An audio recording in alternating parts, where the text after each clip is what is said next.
a commitment to servant leadership? Well, thank you very much. We, from our own perspective, anybody that trusted Peter Obi, with whatever he says, meaning that that person is trusting the ability, of Satan to prepare dinner, will now invite Jesus Christ and the disciple to come and dine with him. Between him and Victor Obi, he made a promise during his campaign. He would die in Afghan. He's not going to leave Afghan. He left Peter Obi in that party and crossed to PDP. So a man who will go, and say such a thing against himself outside, while Victor Obi was by his side, said Afghan made him everything, and he would never leave them. He would rather die in Afghan than for him to leave. But today, he was a former member of Afghan, former member of PDP, former member of Labour Party. Now, whether crisscrossing between... resigned from the Labour Party now. No, his tenancy has expired. I'll go to that. His tenancy has expired. Now, moving between ADC and some other ADC or SDP, he knows the party is coming out, too. But nobody, like I said, should just openly trust, Peter Obi because of his antecedents. Nobody forces him to say he will not leave Afghan. But there was an issue between him and Ome over the conduct of local government election then, which he did 3 months to the expiration of his tenure. And that was, what caused their separation. And he now left and, he went to PDP. From PDP, what happened? He came to our party 2 days to expiration of a presidential primary in Asaba. We gave him the ticket, but the rest is history. You see the way he's also trying to hijack Labour, like Senator Victor Obi, resisted him then, because I remember I have the video here where the man said, we told him he can't be ordering us around because you are governor, you have money, and you want to be ordering us around. We told him that no, the answer is capital no, and he left them. But today they are co-travelers with Senator Victor Obi. In this they are targeted to make Nigeria governable. They are all co-travelers now. So we are not going to trust him because it is impossible for Satan to not be preaching to people, come and take dinner. Jesus, come with your disciple. There are 2 parallel lines that can never meet. So Obi cannot be telling Nigerians that, oh, don't worry, I will do one single time. When that Benicio, with his own mouth, that he will die inside Africa, he's not going to live, praising Ojuku Kemba, that respected Igbo leader. But today, where is But what Peter if his Obi? political convictions have changed, and many now see him through different eyes as an elder statesman who is committed to the people, and by every action, especially since the 2023 presidential election, he has proven that he indeed identifies with the people, and he believes that everything that an elected president can do in 8 years, he can do in 4 years. And if you look at the reasons he has cited, he says is in line with justice and what other leaders who are respected globally have done. He also cited late Nelson Mandela of South Africa. Isn't that a pride to the Labour Party? You see, it's an insult for Peter Obi to compare himself to Nelson Mandela. It's an insult. They are just 2 parallel that I can never meet. Here was a man who could not even build Labour Party. You have heard him when he said, he is not here to build Labour Party, he only wants to build Nigeria. He said it openly, that he doesn't have any business building Labour Party, and that is exactly what he's doing today. A party that made him what he was today, because he ran under PDP. But during the answers, there was agitation by the youth. They were against the maladministration of 8 years of Baba Bubu. They were tired of PDP, and they saw the only option in Labour Party. And that was what, he rode on. But for him to not be comparing himself to another statesman, I think we have to look inward. For any husband and wife, I think they will know themselves better than, this most screen attitude of, I am a good husband and I am a good wife outside. They will know themselves better. We know Peter Obi better even than his wife. We know him better than his wife because he has shown us shaggy in that Labour Party. What he did in Labour Party, in fact, people like us, I didn't even believe anybody can graduate for me, because I am a street person. But Peter Obi successfully, attempted to destroy our party and, to make us look regional. Here is a man, I said it on this TV station, when he populated our campaign council with one side of the country, when I said no. But today, is the same man saying, oh, I cannot be president from the south and the chairman will be from the south. And this was my objection in 2022, that he said, no, that is the way we want to do it, where we have the secretary, the DG of the campaign, from Anambra, director of finance from Imo. We told him that, come, why can't we make a northerner our director, the secretary general of the campaign, because we'll be campaigning in the north. Most of the northern people, let them hear from their subject. He said, no, they will be interpreting. How can he now want to build Nigeria? Oh, but Mr. Arabambi, it is impossible for him to promise, he can build Nigeria. It is impossible. Right. Just to put a couple of things in perspective. First, you alluded to the fact that, or you said that Labour Party made him. Like, yes. Labour Party was already a party to beat a big party, so he didn't make the Labour Party. Labour Party made him. Yes, of course. So isn't it ironic that you expect him to build a party that you already said is made? So I don't know why you expect that. That's on the one hand. I mean, secondly, saying you know him better than his wife, Mr. Arabambi, come on. A person's wife stays with him more than any other person, except you stay with him more than his wife. Maybe that's something you might want to share with Nigerians. But just to put it in proper context, so people know that, okay, you're not saying it literally in that sense. It's probably just figurative, really. But maybe you want to respond to those questions. But the important part is this. So what exactly is going on with the Labour Party? Because he says he has not left the Labour Party, but you are saying something about tenancy. I don't quite understand. He still says he's in the Labour Party. We've seen his deputy, that's a former vice presidential candidate of your party, going around and saying, well, Mr. Peter Obi is aware of this and is meeting with Labour Party officials. So what exactly is this tenancy bit all about? Are you the landlord? Is it the tenant? No, we are the landlord, of course. This is my 18 years in Labour Party. We are the landlord. So when is the landlord expecting tenants to build the house? No, thank you very much. That's why we said this tenancy has expired. Now, a man who came to a Labour Party, with, I am on national TV, Obi became a president candidate, and everything he done in that party is to the tune of 32 million naira. 32 million naira. Million or billion? 32 million. Like the money he spent? For his, nomination, from which the party now gave all the delegates money that day. He was not the only one that paid. We have a young nurse, Faduri Joseph, who also made payment. Dr. Patti told me, make a payment, and one other woman. He came, I know, they were asked to step down for him, which they did. But you know what now transpired? Everybody know the acronyms with Labour Party. We know they spend shishi. No Kobo or Peter Obi came into Labour Party. To any of our candidates, you can ask them. No Kobo, I know the number of meetings we did. He did not support the party or the candidate, not even at the ward with one Kobo. But this is what he did. As at the time, there was an issue between Apapa and Julius Abure.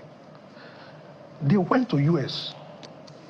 They went to Indonesia with him and they raised money. But you see, just like I said, I never believe, anybody can carry me as a mugu. Honestly. The money came. The party did not know. They went to open an account. That was why you see Aisha Yusuf was making all this noise about Peter Obi. Aisha Yusuf and Itwai Godalo, they were the two people that superintended over the party finances without the party, knowing. It was at the point of withdrawing money, both naira and dollar, that they came to the party. I am going to challenge him. They should bring the letter. They opened the account before they came to obtain letter of introduction. I repeat, they opened an account in 4 bank, though it's before, this matter, we also take a subset about, I will not mention those banks, but we know the bank and the account number. So what now transfer was that they came, and the two of them superintended over our finances. And that was why Obi planned with those two people to rig Labour Party in the 2023 election. Because how can we go? You want to contest against Atiku and the Tinubu of this world. You differentiate yourself of 54,000 polling unit agents out of 189. You now went to court without a result because they did not pay the agent despite all the money, because he said, oh, we don't spend shishi. But you also, when Obi said he spent 800 million on litigation, I put it to him that they did that case for him pro bono. Pro bono. Obi did not spend anything. So how could you just come into the party? You deceive us, every one of us put in our might, only for us to know that they just came, you know, to do whatever they want to do. Even in Nedo, our candidate for the governorship was Olumide Akpata. Do you know that Itu Igodalo, that pastor, did not vote for Olumide Akpata? He rather went on a sojourn with his brother elsewhere. These are the people that will be parading even with Aisha Yusufu. They were the one that is keeping Labour Party money. And that was where Tanko came out to say, Obi had donated over 600 and something million in a year. Where did he get that money? Obi has never. Donated to what? No, he said the donation. You know, he's the chairman of the obedience something. He said Obi donated money, you know, to all the churches, schools. Yes, to the tune of, IDP camps. Yes. He said all of them. He said to the tune of 600 and something million. Okay. But I want to tell you that Peter Obi, even as far as Labour Party is concerned, never traded such an amount with us. So that was when we now got to know a presidential candidate that is receiving a lot on party fund. The secretary, does he have access to it? The chairman does not have access. That is the man that wants to govern Nigeria. With Aisha Yusufu. Aisha Yusufu can never depart from Peter Obi. But Aisha Yusufu has given an account of the spendings of the party during the 2023 presidential election. That is not the way to give an account. When you are presenting, all of us went to school, you don't present such an account. Obi just this on 4 lines, you say, oh, this is what I get. What about the people they paid money to? We know it, you see. We are only waiting for 2027 to start. So hold on. So let's be clear so that you put your thought in context. So what are you contending with, and what exactly is it? So you say he hasn't spent the money, or he didn't spend the money as claimed. So how much did he spend? How much did he claim he spent? What do you know that the public is not privy to? I said Peter Obi never expended any money inside the Party other than the 32 million. Every other money. So the 700 or 600 he said he spent in the contest, in the campaign. No, it's not in the primary. No, donations. The schools, the nurses. No, that's a different kettle of fish. That's his personal life. No, it's not personal. It is Labour Party money. It's not personal. Obi has never donated money to anybody. I don't know. You can bring it. No, you can bring it up because I am aware of Kanu Wako in 1990 when he said he went to meet him for donation to the Kanu Foundation. He said this money is not for public use. So the ones he went to donate that, okay, let's be clear. This is not my line of argument or the question. You know the face-off he had with the governor of Edo State, where the governor was saying, where did you have 15 million? Are you saying he didn't donate that money? Are those the monies you're talking about? You're talking about political money? What exactly? The political money is what himself, Aisha Yusufu. So let's stay with the political money. You're delving into charity or donations. No, that was Labour Party money. Are you getting me? That somehow he managed, to corner to himself, and that is why you see. What you're saying? So hold on. If I understand, you are saying that the monies that were donated to him during the elections, he held it back. He held it back, and that's why what he's using. That's why we failed that election. Hold on. Let's take it one at a time. Sorry, sir. Just hold on. The money he collected, donates. I want to be sure we understand. Yes, the money that he collected from donations for his election is now what he's using for. I have some of them here. Mr. Arabambi, is what he's now using for charity. Yes, I have some. The man is a billionaire. I hope you're aware of that. Which billionaire? Where did he get the billion from? Can you provide Nigerians proof that the monies Peter Obi is spending now on the charity that you're talking about actually belong to the Labour Party? What's the proof that you can provide Nigerians? Another set of questions. You see, I wanted him to be clear on this. In Austin, US, they donated $80,000. Dallas, $75,000. Okay. North Carolina, $110,000. New York, $150,000. You understand? We have like that. Why I say, see, he will still meet us in court. All this money, our agents were not paid, and that was why they now decided to impugn on the integrity of our judiciary. So Mr. Arrow, I'm sorry, your submission, yes. So that, you know why I'm taking you one step at a time, yes. So that the audience will not be confused whether we're all over the place. Your submission is to the effect that monies were donated to Peter Obi, yes. For the election. And because to the party. Yes, whether for him Labour or the party, yes. Labour Party. For the presidential election, yes. Or the election in general. Yes. So you said, because he said he doesn't spend shishi, he kept that money. Completely. And your submission now is that you believe those money that he did not spend for agent and all of that is what he's now using for charitable causes. 100%. Two, that was why he rigged Labour Party out of that election. I am not going to believe in that. And the election, he intended to win? No, he intended to lose the election. That is why I said, the man just used some... Like I said, I don't believe. I'm a street guy. Honestly, I don't believe that at this stage, somebody can even move me. I don't believe. But you see, there was a man, we are saying fact. In those accounts, Aisha Yusufu is not an officer of the NWC. Itu Agadano is not an officer of the NWC. But they raised this money, they now went to those banks to open an account. It was at the point of withdrawal that they came to the party. I'm repeating it. But let me challenge them. Let Peter Obi bring the letter the party gave him. It's different from the name they used to open the account in this country. In total, how much do you think came for the campaigns? How much was released? How much is the balance? So I'm asking my questions deliberately. Obi is still keeping about 12 billion with him. He's keeping how much? He's still keeping about 12 billion. This is not this is a serious allegation, right? Can Obi go to Obi to challenge me in court? Okay. Even all the lawyers that went to court, let me tell you, they deceived Nigerians. Do you know? They know the first schedule of the Electoral Act, chapter 4, 5, 6, that when you are filing a petition, you have to go in with all your evidence, the resource sheet. They went into that tribunal without any, because the people they are supposed to pay 10,000, they didn't pay them, which they also agreed that they didn't have money. So how do you now go before judges and say, we are the winner of the election, knowing fully well that the law said that you must tabulate your result to prove to the judge, this is what I have, this is what Atiku has, this is what Peter Obi has. Let me bust your brain now. Do you know that we didn't challenge Atiku? You can't bust my brain. Do you know we didn't challenge Atiku election result in the court? Atiku didn't win the election, so why would you challenge him? So when you go to court and you are now suing number 1, it has admittance that the vote due to number 2 is correct in law. Because unchallenged evidence before a court of law is a Supreme Court judgment. It is admissible as fact. So if you are not challenging Atiku result, how can you now be challenging the result of APC in every other polling unit ascribed to PDP? That is number 1. So you're confusing me already. So no, I said I don't understand. In law, yeah. When you don't controvert a fact placed by your opponent in the court, if your opponent say, your cloth is white and blue, and he now file, that preliminary rejection, if you don't file your counter before the judgment, it is deemed that always you will be wearing black. You wear black and white.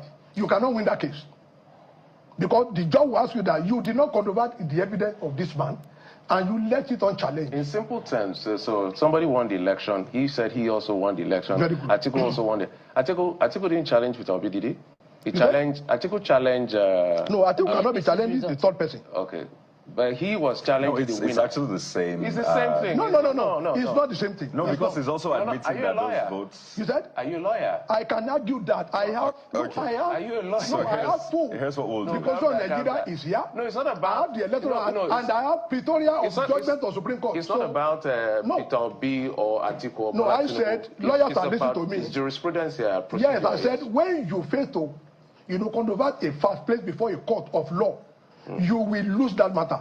Gentlemen, I think both of you should get a law degree at this point. So that but I need to declare two things. First, some of the checks that we've seen Mr. Peter Obi give, they have his name on the symbolic check given. So that's probably money coming from his account. They were transferred to him by Aisha Yusufu and Toa. So are you ready to provide evidence? You said, I said, we are writing. I told you now. Okay. I told you when we came in. Secondly, he's going to face massive, court issues with us. Secondly, massive one. Who is the publicity secretary of the Labour Party, Mr. Arabambi? Is it Mr. Obi or you? Who is the publicity secretary? I told you something the last time I came. I said, we have a leadership of a party, and our constitution, our constitution that is being challenged, by this group of political dissidents, this Nigerians man, Obi and co. That was why, when the coast is clear for us, we are before. Okay, I think we've gone through Supreme Court now. Once the coast is clear, we are still waiting for INEC to take their decision. Though they said they don't know what they are supposed to do since April. This is August. But I think our constitution, they have not accepted the constitution. But as I said, I remain, the valid National Public Secretary. So it's not Mr. Obiora? Yes. It's not Mr. Obiora. And of course, you're also challenging Madam Aisha Yesufu for a public statement made in a viral video. You're also taking them herself alongside Mr. Peter Obi to court on this particular one, right? Yes. They were not the one who would go to court. It is just another mandamus which I have discussed with 2SN to let them come and explain why Aisha Yesufu will have the audacity to refer to the present administration as illegitimate. Because as far as we are concerned, when a president or a winner has been declared by INEC, it's open to challenge in the court of law. Our Supreme Court cannot declare President Bola Ahmed Tinubu a duly elected president, and Aisha Yesufu will sit down somewhere and be telling Nigerians that, President Tinubu is an illegitimate president. She has the right to go and drop Nigerian green passport and take out whatever passport she wants to take. But it is unheard of for a Nigerian who knows that he has an obligation and right. It's your obligation to control Nigeria that will accord you the right as a citizen. So in closing, Bukola, so is the Labour Party presenting a candidate in this election? Yes, of course, from the south. By the way, the last time you were here, you said the party was going to meet to deliberate on the expulsion of Mr. Peter Obi. That has not been done. Yeah, because he sent Dati Ahmed to come and plead on his behalf. That's why Dati Ahmed came into that NWC meeting. This is getting interesting. That's not what we hear from the other. No, I am telling you that he sent him. After that, has he not going to see Dati Ahmed in his house? We will have expelled him, but he said he's coming to atone. He has a lot of things to atone for because he committed a lot of sin in Labour Party and need to come. In fact, especially this one that they say they are planning to overthrow, a democratically elected president. We don't want them to use Labour Party. They can go and use ADC platform, that they are band of coalition party. They can go and use it, but we don't want anybody to now give us a bad name in Nigeria that, maybe we are a party that are, political party, maybe that is political party agitators. We are not agitators. We are just political party that want to seek election. But as far as we are concerned, we want to challenge President Bola Tinubu in an election in 2027. Not that we will allow anybody to plan an insurrection to remove him. This is clearly an ongoing conversation. Of course, we're going to give a right of reply to all the parties that have been named in this particular one. But we must thank you very much, Mr. But let them bring document, please. Arabambi is the national... His 2023 presidential candidate, Peter Obi, has sparked intense debate after reiterating his commitment to serve only one term if elected president in 2027. The declaration, which he described as non-negotiable, has drawn sharp criticism from the ruling All Progressive Congress and divided reactions within his own party. While the Labour Party's Abure-led faction dismissed the pledge as a political strategy, the rival caretaker group under Senator Nenadi Usman endorsed it, citing Peter Obi's history of principled leadership. The APC, however, dismissed the promise as insincere theatrics. The controversy deepened after Anambra State Governor Professor Chukwuma Soludo mocked the pledge during a political rally, suggesting that politicians making such promises require psychiatric evaluation. But in a detailed response on social media, Obi defended his stance by citing historical examples of transformative leaders like Abraham Lincoln, John F. Kennedy, Nelson Mandela, who achieved lasting legacies despite brief tenures. Political watchers have been divided into two camps following Peter Obi's promise to be a one-term president if elected. What is the feasibility of the idea given the existential challenges facing Nigeria, and why the vow is being greeted with skepticism? Lawyer Kenneth Okonkwo joins us for a conversation. I want to say thank you very much for joining us today. And let's get it started. This one-term thing, why are people taking it with a pinch of salt? Because if the politicians themselves are knocking this, are they almost indicting themselves by saying that, Don't ever believe what we tell you on our campaign trail, because we do not mean what we say. If they are saying that this is political theatrics to probably just get himself into power, are they all indicting themselves, talking about all the politicians and the political parties knocking this down? Well, thank you for inviting me, and thank you, viewers, for joining us. First and foremost, the Constitution of the Federal Republic of Nigeria made it clear. In Section 135, subsection 2, and Section 180, subsection 2 of the Constitution is very clear. The term of a president or a governor is 4 years. 4 years. The Constitution was direct. He said the president, after spending 4 years in office, vacates his office. At times, politicians behave as if they don't have any job. So when somebody says he's going to spend only 4 years, he simply stated a constitutional provision. But here is just a little addition. The Constitution says you are no longer qualified to contest if you have contested for that position twice in previous elections. And this is by Section 137, subsection 1B, and Section 187, subsection 1B. So the issue here is this. If you say you want to contest one term, that is your own idea. That is your own opinion. You are entitled to it. In Nigeria and in some African countries, where elections are deemed not to be free and fair, that's where you have all these unnecessary arguments. Why did I say that? Even abroad, you're not sure, even when you're an incumbent, whether if you contest, whether you will win. That is where you will know that your term of office is not 8 years, it's not 2 terms, it's 1 term. So it ought not to even be a point of argument. Because even if you are an incumbent, if you recontest, you can fail. The only thing the Constitution says is that if you fail 100 times, if you have not been elected twice, you are still qualified to be governor or president. So for me, I do not see any issue whatsoever, except, like you said, distrust of themselves, and 2, because of the belief that there is no free and fair election. If there is free and fair election, then the issue of 2 term, 8 years would not arise. But here is another issue.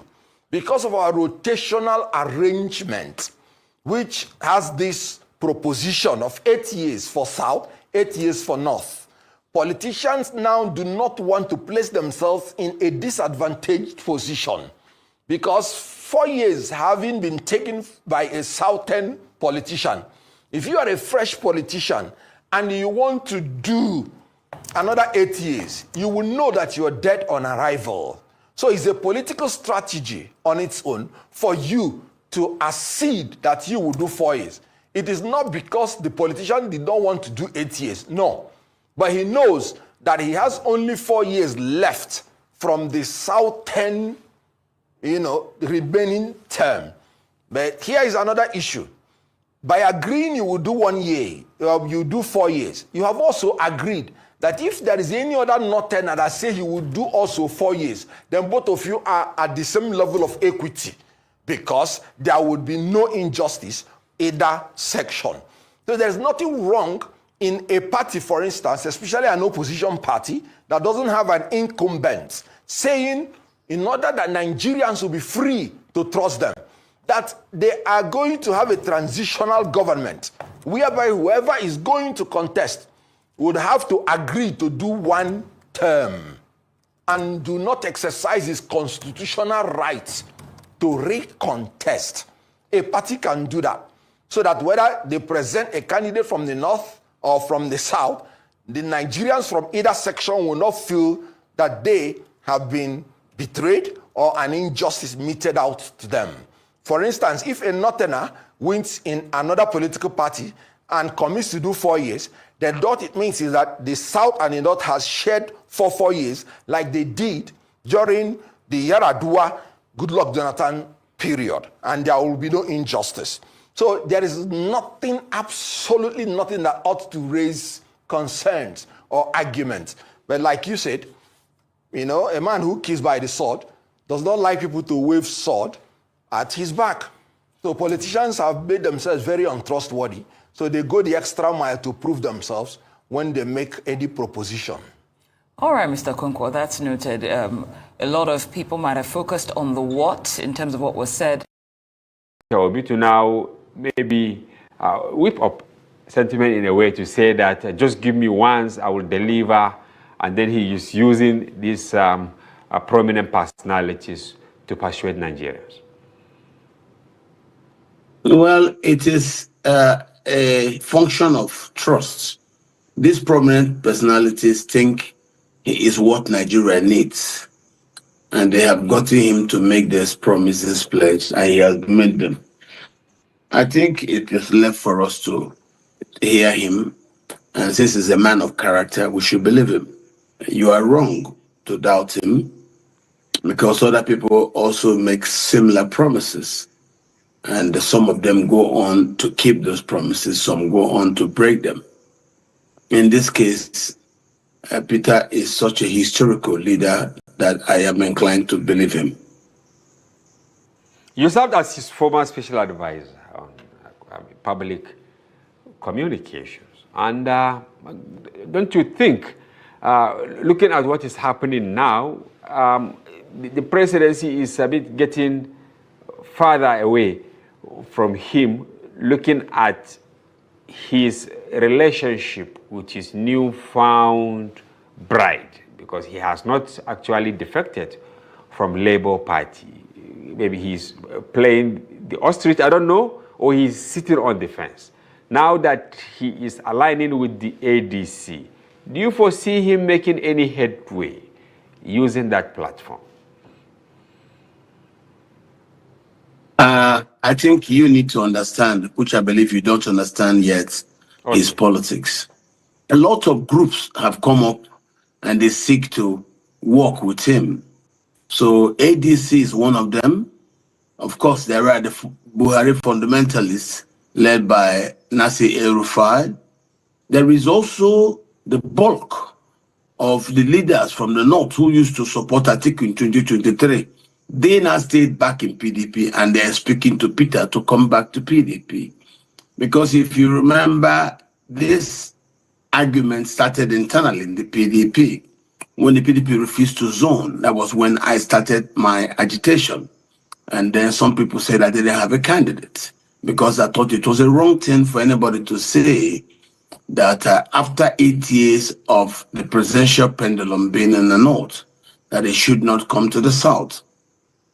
As we were agitating for that inclusion in the PDP, Nigerians from the south in the APC were also doing the same thing. So the problem is historical. Since 1993, after Babangida's years in government, when Abiola won the election, a lot of elements from the political class in the north didn't want the presidency to go to the south.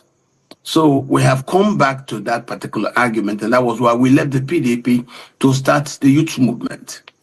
Specifically, I and Doyin Okukwe. Then we were able to headhunt Peter. After several no's, he later agreed for us, and that was how we had get a candidate. And then the rest is history. As the youth embraced us, built an organic organization, and we had to be the movement. So now that the PDP has agreed to now correct themselves by agreeing to zone to the south, and there are other influences in the north, like the group led by El-Rufai. They also agreed that the presidency should go to the south.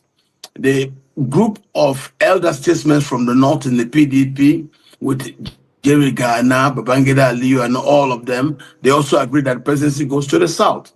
But yes, there are a group of CPC faction inside the APC who now have floated this ADC group. Atiku has gone to join them. But you see, the preponderance of opinion across the north and across Nigeria. Point 3. As I talk to you now, this money from taxes. You overtax the all the infrastructure, Obi overtax. From customs to airport to everywhere, government is making people, making. That is sucking their blood. And you are telling me you are making progress. No, that's not how it is done. Some of these things is for the convenience of your people. If they can no longer access it, even the international community, they are no longer accessing some of these things. They have reduced. Is that not why Nigerian economy is down? In foreign investors, when they calculate what is happening in Ghana and other African nations, they will now compare and say, no, it's too expensive. They will go elsewhere. Have you seen the reason why investors are not coming? Go to the at the ports. All the foreign they have done too, nothing to do again. Nobody is bringing things here because of what? The expensive taxation. Is that progress? Tell me, is that progress? The answer is no. So why would you be doing it without looking at the impact on the life of your people, the economic impact? I said all the young men at the port, they are crying wolf now. They are crying serious wolf. Because nothing to do again, nothing. The place is so dry. So what progress are you making by overtaxing people? Meanwhile, we are not seeing the money. The money is going into white elephant project. Thank God for the U.S. embassy here that have been crying against what we are doing here. They just spend the money on irrelevant issues that will not impact on the economy. Is that not why people are angry? You want to renovate airport. You want to do this. At the end of the day, we will not see the impact. All the money that have been telling you that have been investing on social investment program, where are they, Esther? Has the poverty reduced? The answer is capital no. Capital no. Capital. So what are you pouring money that we are not seeing the impact? What are you doing exactly? Rice will go up today, tomorrow it will come down. It will go up today, tomorrow it will come down. Is that how economy works in other climes? Barrister Darlington, what shocks me right now is how the APC has been coming on the opposition. They said they have been beating the opposition and they've beaten them 3 times, so beat them this time again. Yes. Wike spoke concerning the fact that very soon he will unveil his plan for 2027 within the PDP, and we already heard that the PDP is weighing Peter Obi. Also, the APC is alleging that it's because El Rufai was not given a ministerial appointment, and that's the reason why he has been throwing tantrums. They're also alleging that Peter Obi, El Rufai, Amechi, that they're insatiable and greedy, and that they want to truncate the rotational presidency between the North and the South. So my question is, what does that statement mean by saying that they're insatiable? How many times has Peter Obi declared an intention to run as a president, which is his right as a Nigerian who thinks he has the capacity to lead, or an El Rufai, even though he has not said he's in the race, or even an Atiku, even if a couple of people think that Atiku should be an elder statesman? Is a talk about the fact that because Tinubu is there, no other person should aspire, just because the PDP has been endorsing. Adeleke has endorsed President Bola Ahmed Tinubu for 2027. Ogun PDP has endorsed President Bola Ahmed Tinubu for 2027. So the PDP is obviously not an opposition. They're literally an extension of the APC. So must every other opposition support Tinubu's second-term agenda? That's one. 2. Would you feel comfortable if you don't even have any opposition whatsoever, that if at all you emerge victorious, you would cherish the fact that despite the hurdle you won, you don't want any opposition? Esther, you see, the worst thing that can happen to a man if public opinion is against you, whether you are doing so well or you are doing so, public opinion is very, very important in anything you are doing that has to do with the public. Okay. Why do you think Jesus Christ was killed? Why do you think so? When they came before Pontius Pilate, the man saw so many hands that say, crucify him. He said, so this man is this bad. Oh, you are carrying him and go and do whatever you like. Meanwhile, this is an innocent man. Because nobody was speaking for him. That was all. There was no lawyer behind Jesus Christ to ask Pontius Pilate, what are you accusing this man of? Nobody. That was the public opinion. Whenever they are to run you with propaganda, you will make it. Especially in matters like politics. Public opinion. Why do you think Donald Trump hired Elon Musk to use his platform? And you saw the results. I told you here, we don't have opposition. It pains me so much that this opposition, I don't know what has gone wrong with them. Instead of them to unite, since they have discovered a common enemy here, instead of them to come back, even Peter Obi, who is now the leader of the opposition, where are his media? Who says he's the leader of the opposition? opposition? He's the leader now. He's the only person they are talking about. Oh, he's the only person. And I wonder why. So where is the people speaking for Peter Obi? Like this in that is having ruckus now between him and Soludo. He shouldn't have even replied. It was his spokesperson that should have talked, so that he will now study what exactly Soludo said. Esther, you shouldn't have replied. He shouldn't, because the way he replied is wrong. Because Soludo was not referring to Peter Obi. Okay. He wasn't. But don't you think he was speaking to the coalition? Because there have been talks. Peter Obi was speaking to the coalition, the ADC. You know, or right here on this program and different platforms across major channels. If you go on there, they're speaking about the 2027 elections and the Peter Obi factoring in all of this. The possibility of Peter Obi joining a different political party, or with the situation that INEC has actually done with Labour, maybe having to go back to Labour, or Peter Obi staying out of the ADC. But a couple of people think that he's quiet for a reason. So right now, don't you think he wanted to emphasize for those who have been insisting that he has been in private talks to run as a deputy with Atiku, who has not officially declared his intention to run in 2027? Esther. Yes, sir. Peter Obi should have been decisive before now.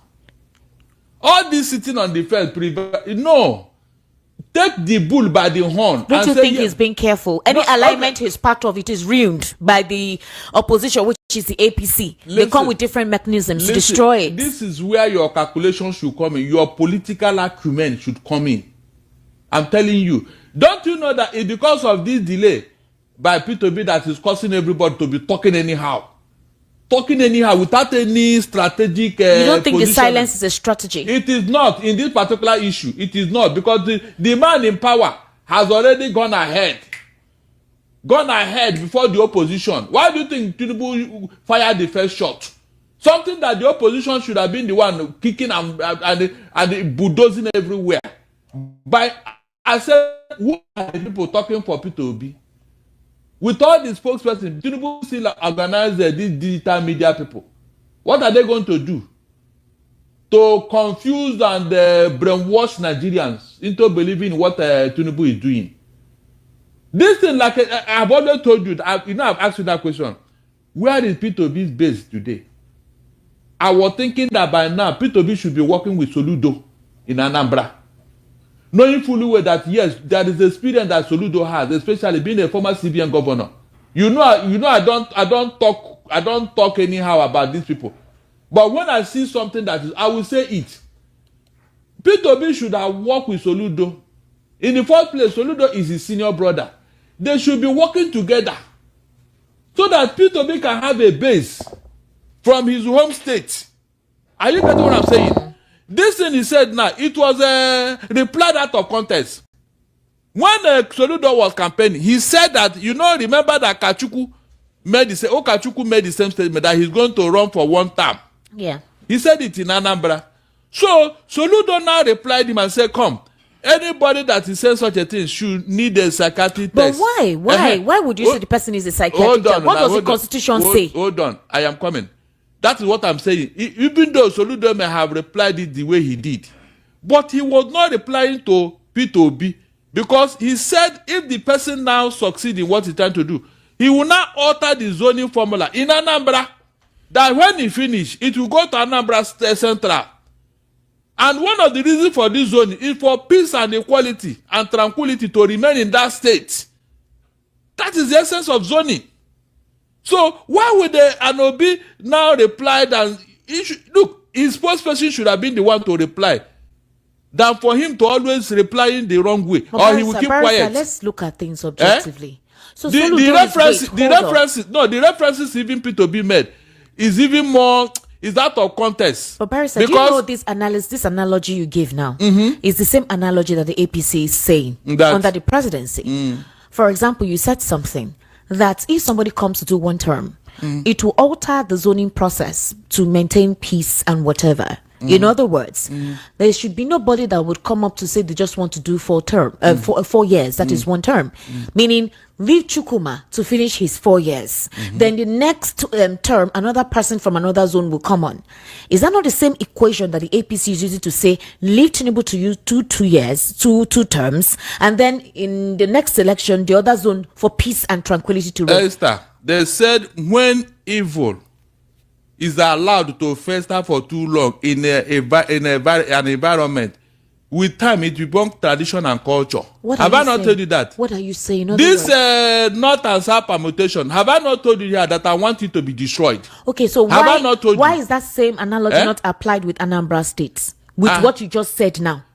Because yes, Soludo said it will not work. Soludo said it will not work. Yes. Why will it not work? Why will somebody say that?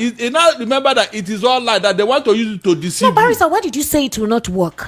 Where did you say in the Constitution that you must do 8 years? That's why he told you that it cannot work. That it is not. That's not what the Constitution stated. What are you saying? It is not. No. They are making it as if it's a law. That is the meaning of that statement. I'm making comparison with your analogy of Anambra. Hold on, and APC I am Tinubu. coming now. Let me finish, Esther. Listen. When he made that statement, on what ground was he making that statement? To get assurance so that he can enter the first term. Are you getting what I'm saying? That means this man want to lie to Anambra people that he want to do 1 term. Meanwhile, you don't need to say it because that's what the Constitution stated already. You are just using it to cajole the people to get their word, their heart. So that you are going to do 1 term. Well, after 1 term, you will not resign or leave on your own. You will not even try to do a second term and all that. Because that has been the norm. Esther, that has been the norm. Anybody that does 1 term will want to do a second term.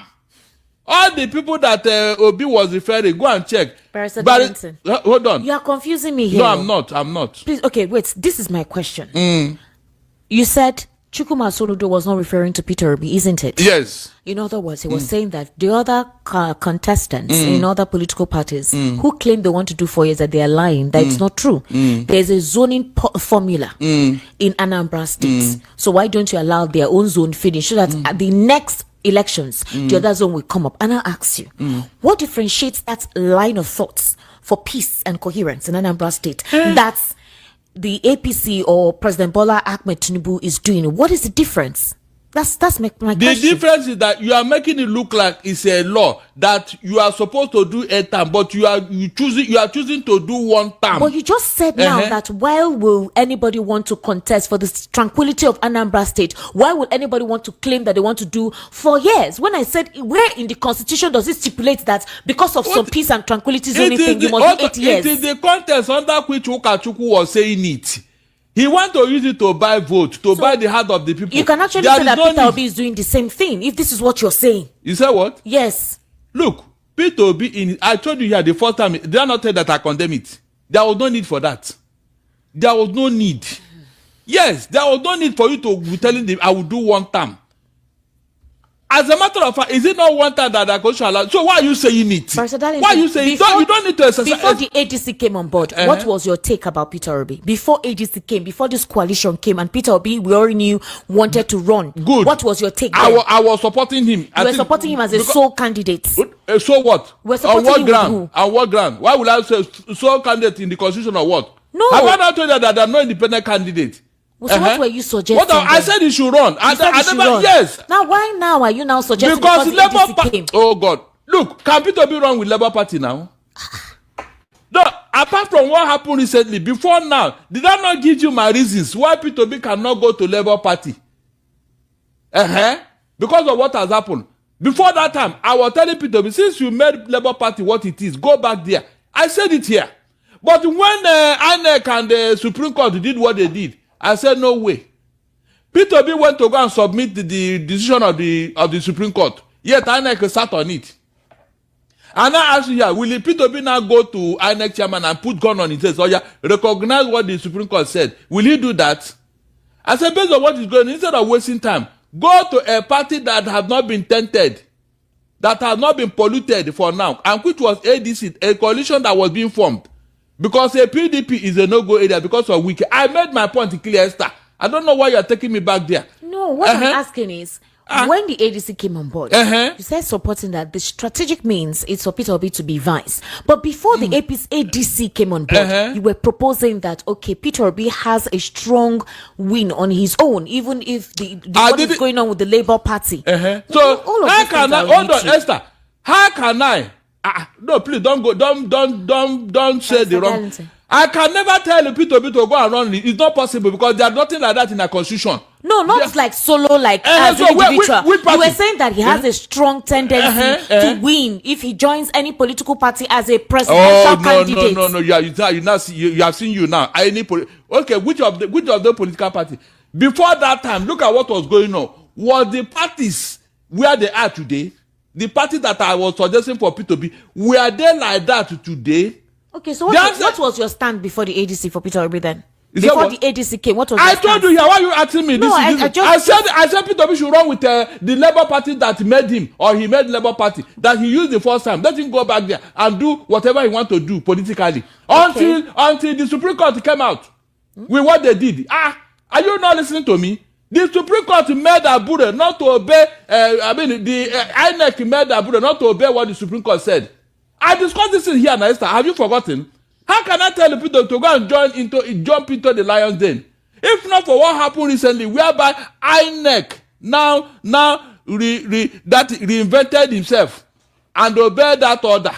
And I told you that even if Peter Obi make that mistake by going into Labour Party, with what is going on, that they will challenge whatever he's going to do there, and the court will shut it down. Because Abure is an illegal chairman of Labour Party. Everything he does there will be null and void at the end of the day. I said it here. I said it. So why are you now dragging me backwards? Okay, with what is going on in PDP and Labour Party now? Tell me where else Peter Obi should go. The reason why we're having this conversation is that a couple of Nigerians feel, because there are a couple of people who still believe in President Bola Ahmed Tinubu's administration. But some of them feel that the administration they're only eating the of themselves and they're not allowing it to trickle. Food is expensive, insecurity. They're also talking about nepotism being experienced now than ever before, specifically when it has to do with federal character and appointments that he has been making lately. Then aside from that, the whole tribal sentiments that has been rife, well, let's just say on social media, not necessarily, but already some people are complaining that it's reflecting in real life and that the president is meant to be one that unites the entire country. But possibly because of his ambition, he doesn't mind utilizing any weapon whatsoever to ensure that things are disintegrated to his benefit. A couple of persons may consider that as a political strategy, but a couple of people feel it's too dangerous for the fragile unity of Nigeria to allow to use that system just because you want to gain an edge. Why are the needs of Nigerians not being the priority? That's a big question. Recently, they went on a digital media summit, and the president said a couple of things, unless what he said is not what he meant about utilizing social media. Social media had gone beyond a means of, making statements, and he warned them and said, verify before you amplify. Whatever information you're passing across on social media, verify before you amplify. And it should also be a means through which the people, his people whom he invited, should promote national unity, create job opportunities for those who do not have access to it. Barrister, the school feeding program of 2024 that 100 billion naira was set aside for, that was to officially commence in March, has been suspended because there's another initiative for eradicating poverty in Nigeria. So the question now is, why start off an initiative that you will suspend to commence another one? Did you not properly think about that initiative? Meanwhile, money has been allocated for that. Remember again that there is hunger. People are looking for jobs. There are no jobs.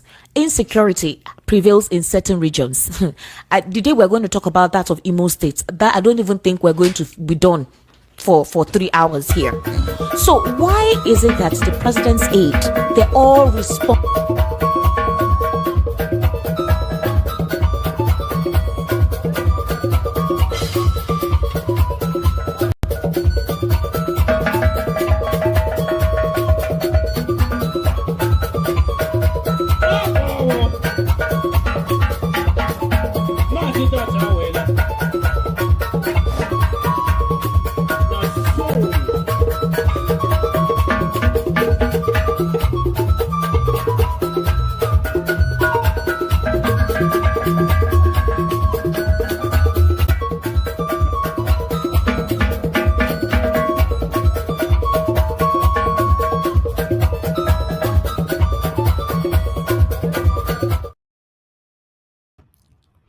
All right, my people, I salute you now. Good morning, good afternoon, good evening to every one of you right there. It's good to be back here again. Today is Tuesday, 5th August 2025. I appreciate all my people. How on a day to day. Mother of all mommy diaspora, good evening to you, mommy. Thank you very much for all that you do. We appreciate you always. Abu Azi, thank you very much, my brother. I appreciate you for all that you do. Mother Peggy Modi, I can see you. Thank you very much. Good evening to you. Bonsa, I can see you right there as well.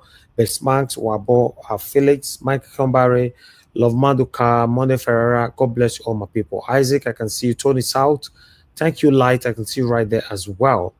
I can see you all right there. Mr. Johnson, Emmanuel, thank you very much. Debs, thank you very much. God bless you all. Tony Africa, thank you. Ima, I can see you. Thank you. Good evening to you all. Amaka, all in the building. And many more. Hassan, I can see you. Yes, a lot of comments are there. I can't mention all names, but I want you all to know that I appreciate you all. Good evening to you all, my people. Now, God bless you now. Upright TV, I can see you right there. Bonsa Amarige, I can see you as well. Just press on the like button, help us to share. Press on the dollar sign if you can as well. Nobody don't buy me coffee today. Maybe because you never hear my voice. My voice is here right now. Just press on the dollar sign. Encourage what we do here. We're just going to start talking right now. I don't have any article to project. That's all that we have right now. All the headlines in Nigeria as we speak is all about Peter Obi. Peter Obi, Peter Obi, Peter Obi, Peter Obi, Peter Obi, Peter Obi, Peter Obi, Peter Obi, Peter Obi, Peter Obi. Everywhere you go, it's just Peter Obi. All the mainstream medias, Peter Obi. All the social media platforms, Peter Obi. All the satanic platforms, Peter Obi. What a man. God settle that, create this man, huh? Make I ask me question. Because now they listen, I might ask you, oh guy, hand, you sit down for somewhere now. Some of them sit down for inside car, they listen to me, they work, put earphone for a year. Some of them don't in a living room. I want to ask you, they shock you, say this man is so special.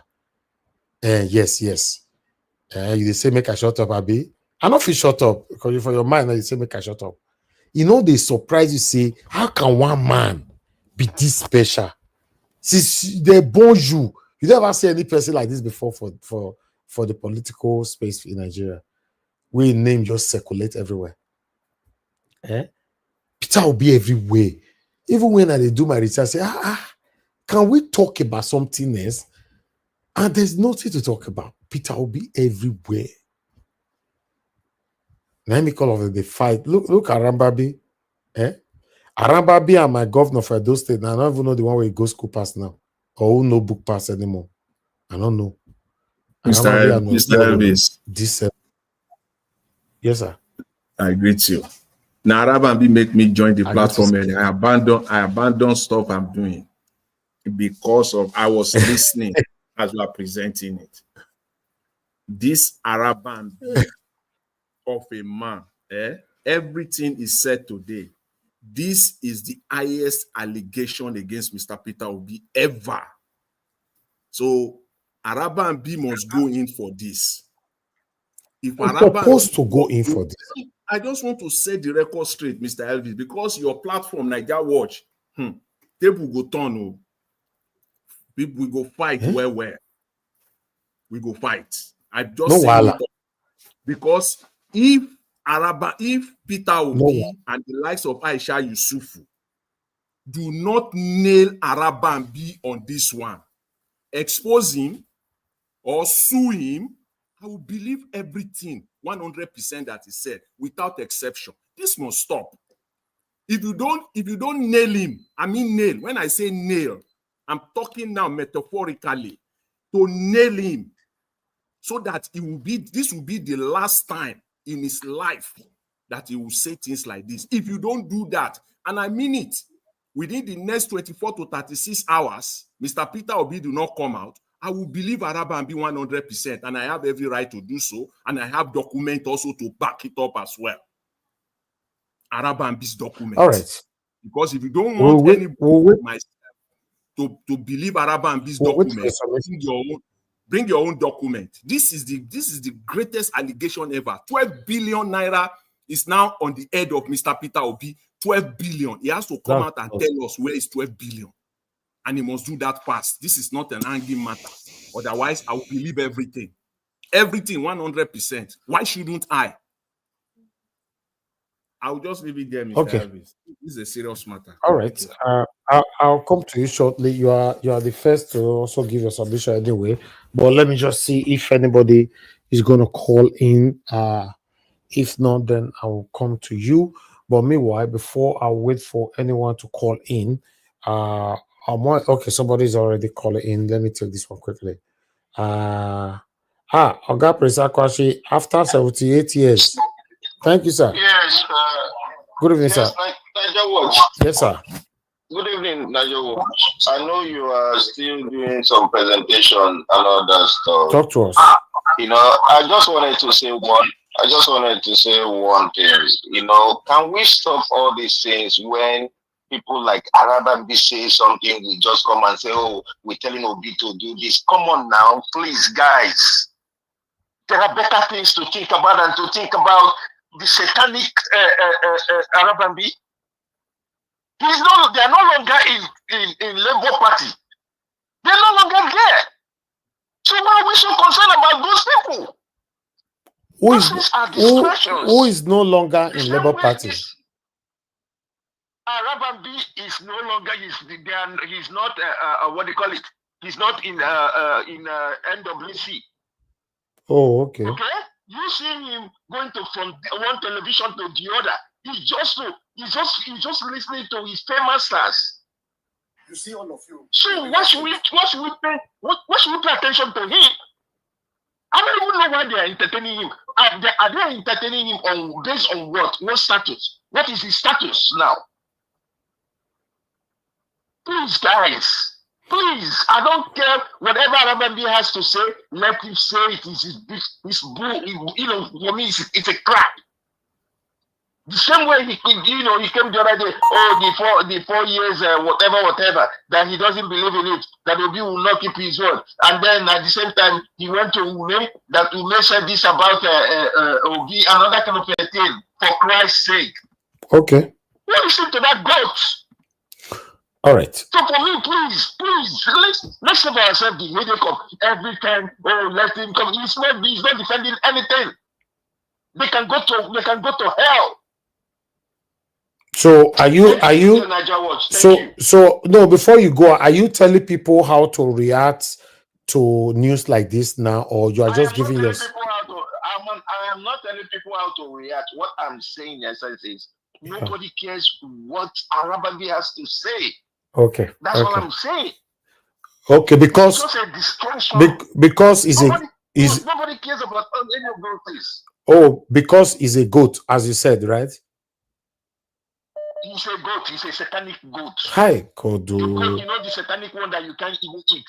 Kai, that one's strong. The one that the type that you sacrifice to shrines. That's the type he is. No, what he can't surprise me is why he can't really look, why he can't get the face of goat as well like that? Because we don't know say you could call her goat, but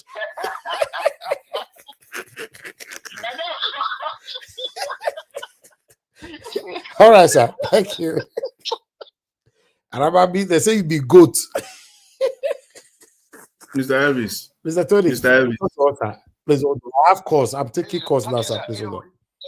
Yeah, I've been away for a long time. I want to congratulate you first, sir. Congratulations for your daughter's graduation, sir. Oh, okay. Thank you, sir. No problem. Thank you. Talk to us.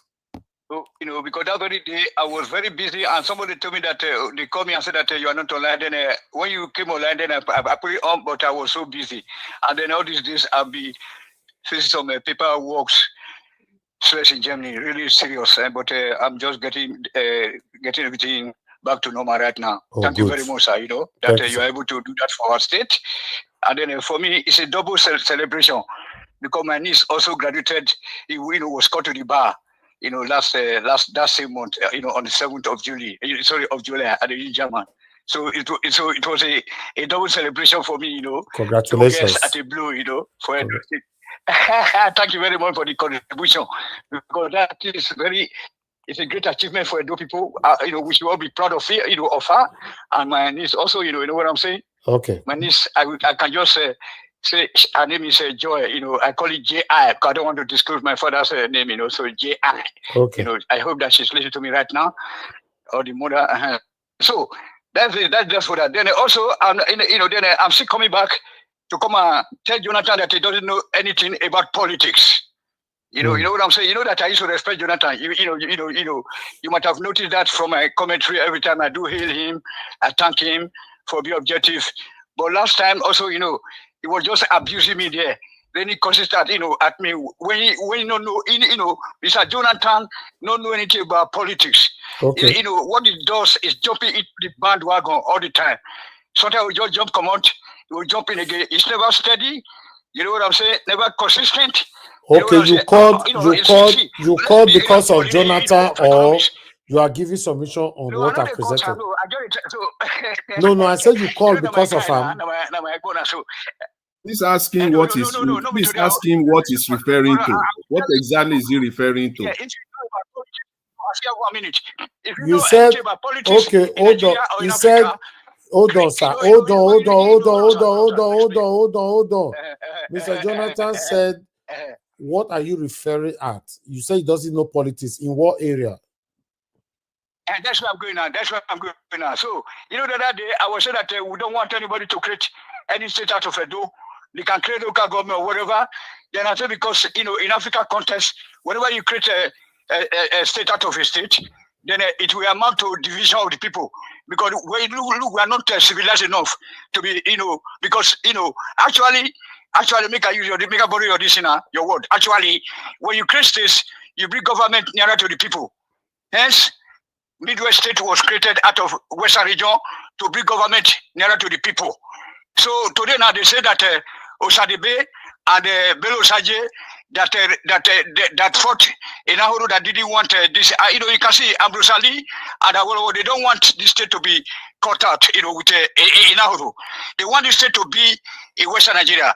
But even if you create that state, it should not amount to separation of the people. That's why I said that if we create any state out of Edo now, there will be problem because you can see what is happening in the country right now. They are trying to take over our traditional institutions. Be using all those religious leaders in the country from the Sahel.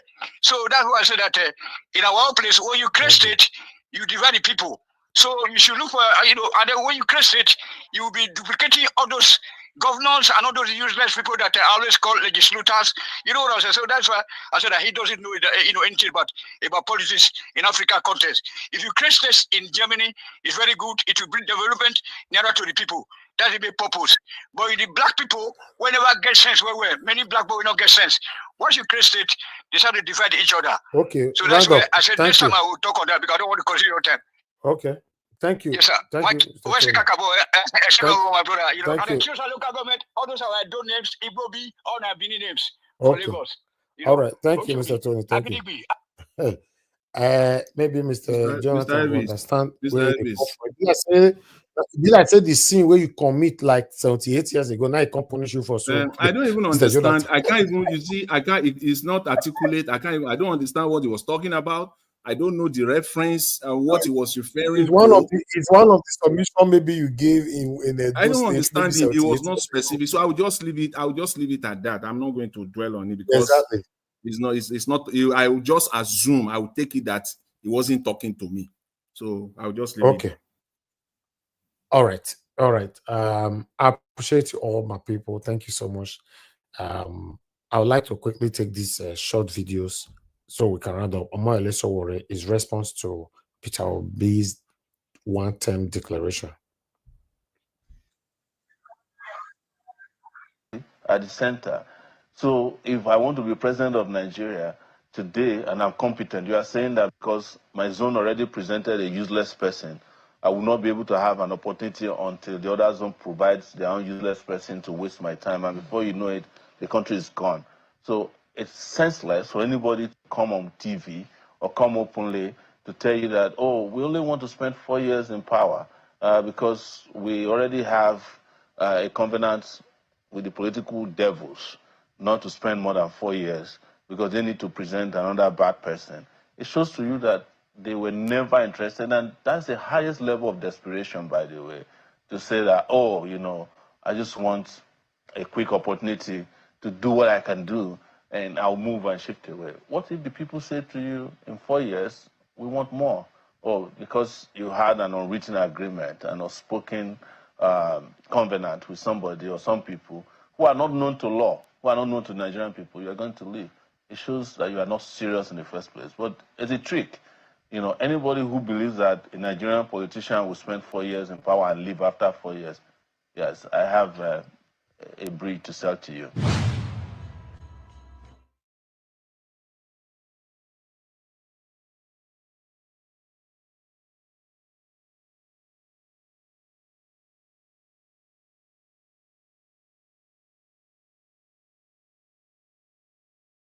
That is happening in Rivers State.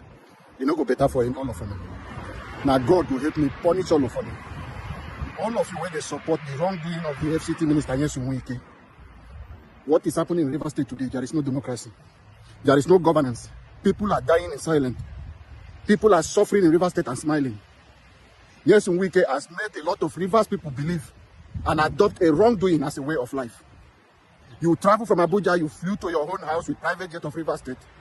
You select people who will be the local government chairman. The same evil you do is now working against you. You hold on to PDP and you destroy PDP.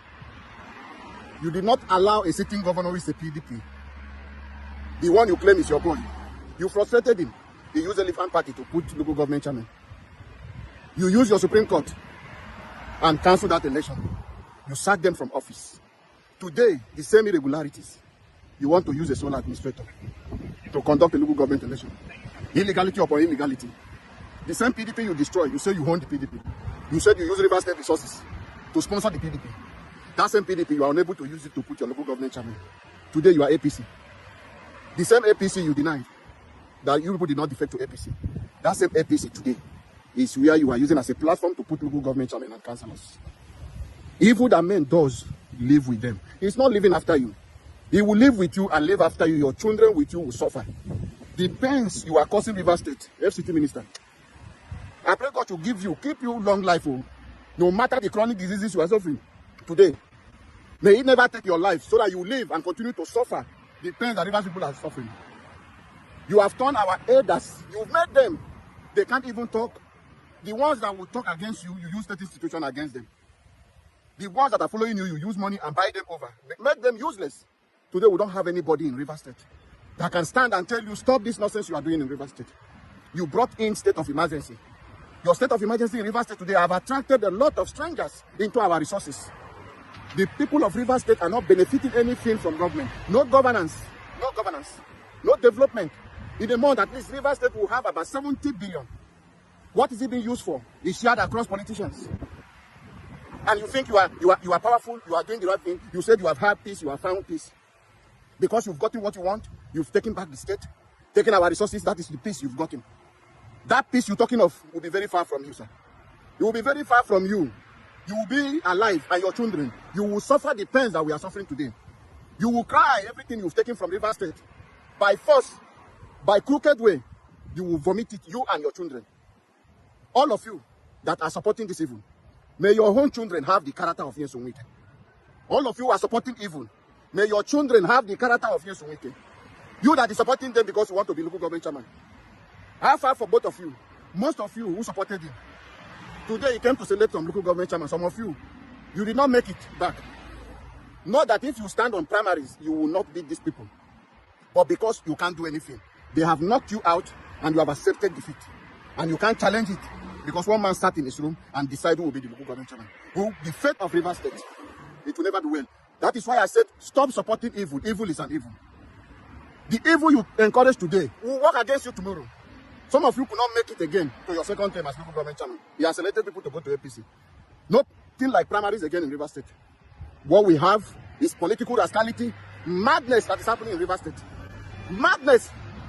We are not supporting madness. We are not supporting evil characters. Madness that is happening in our state. Madness that is happening in our state today in Rivers State. And people call it as politics. And people are hailing him as a strong politician. People are seeing something that is bad. Nobody is condemning it. They are celebrating him as a strong man. But people are admiring him.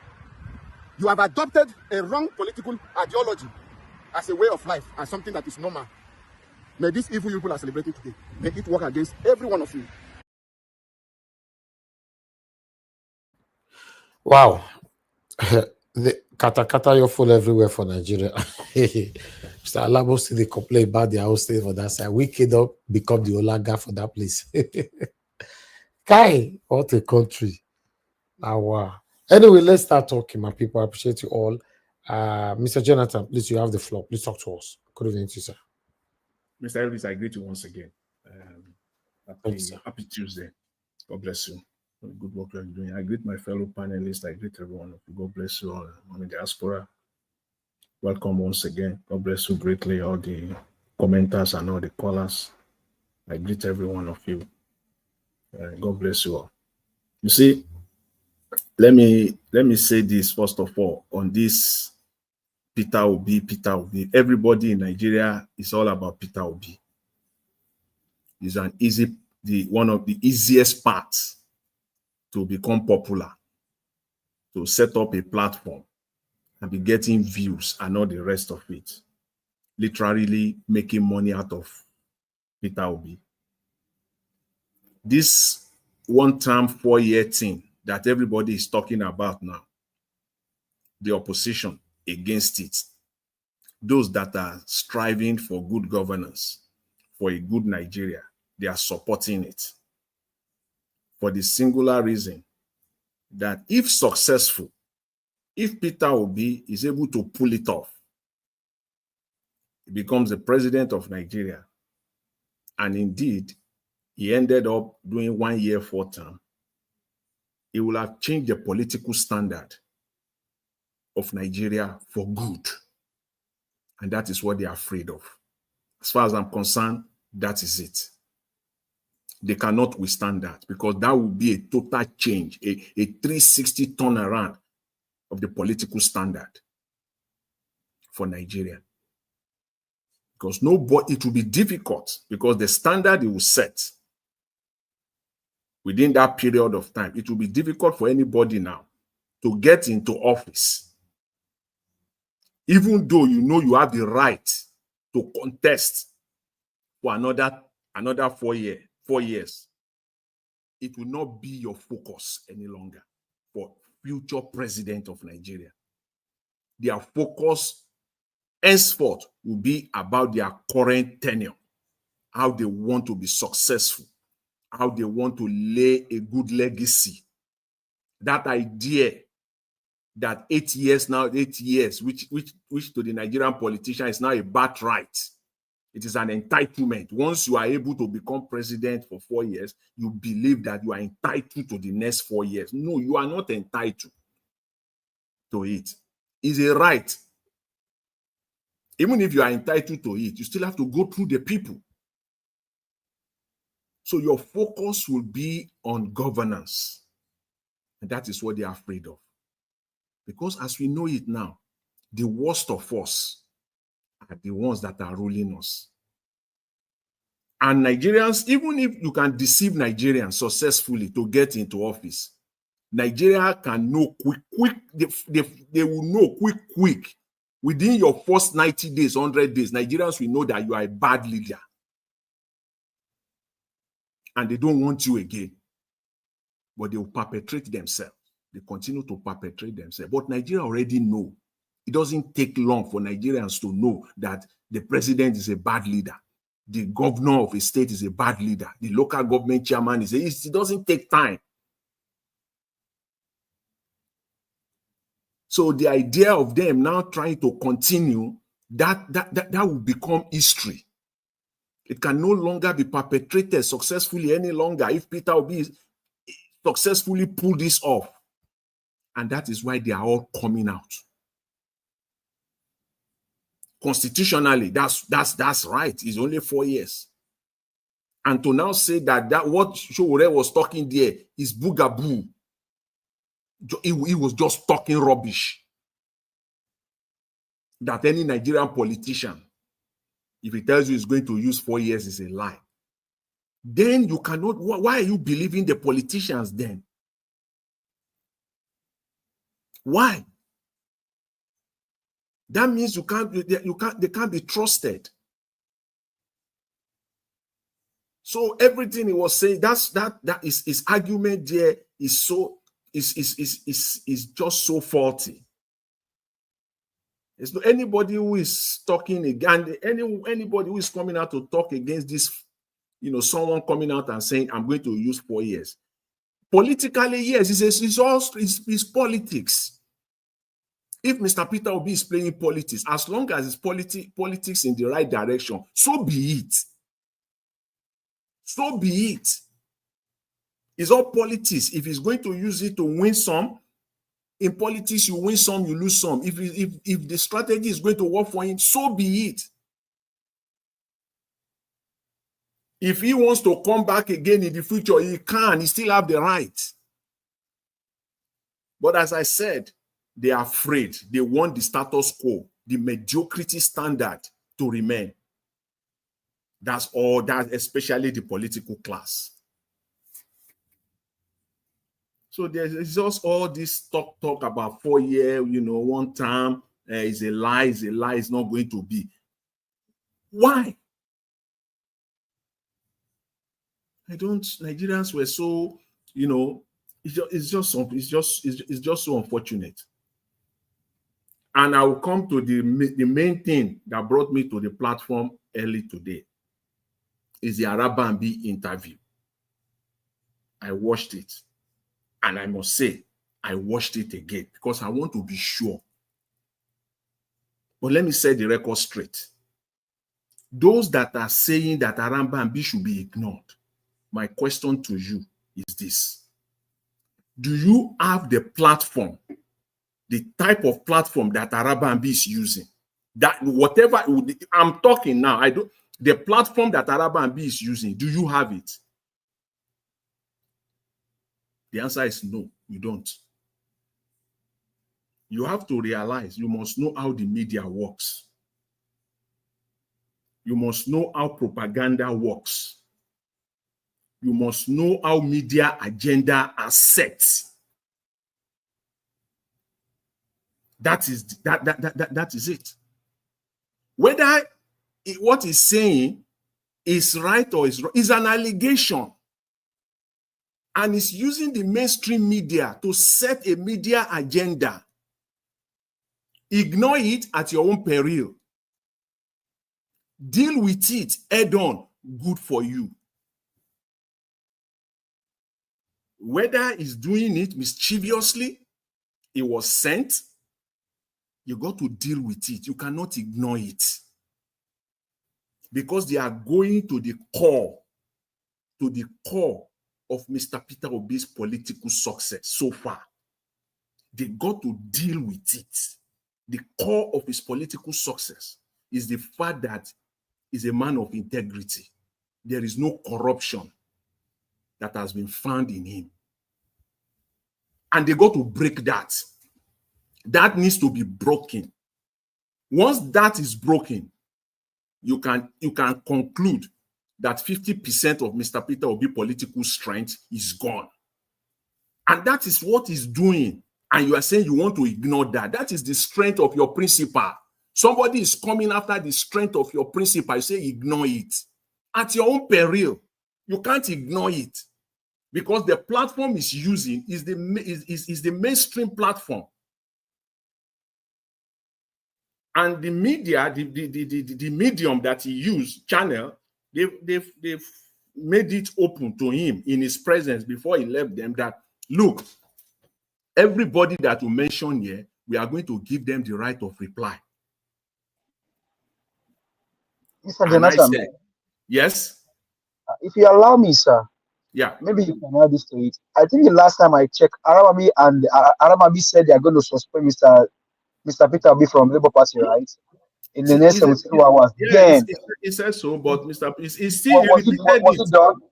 No. He repeated. See, these are different things. He's not talking about money. He's saying, I will quote him. Maybe you people don't get it. For me, I listened to the interview. I took my time twice. It is because of money they have is their problem. Why you just say it's just the money? It's their problem. He said, listen, you people should get this. He said, Peter Obi is keeping 12 billion naira. He said the 12 billion naira is what Mr. Peter Obi is using now for charity. And you said, just put that under the table and forget it. You can't do that. If anybody is doing that, you are doing it. I challenge Olukayode, EFCC chairman. I challenge him.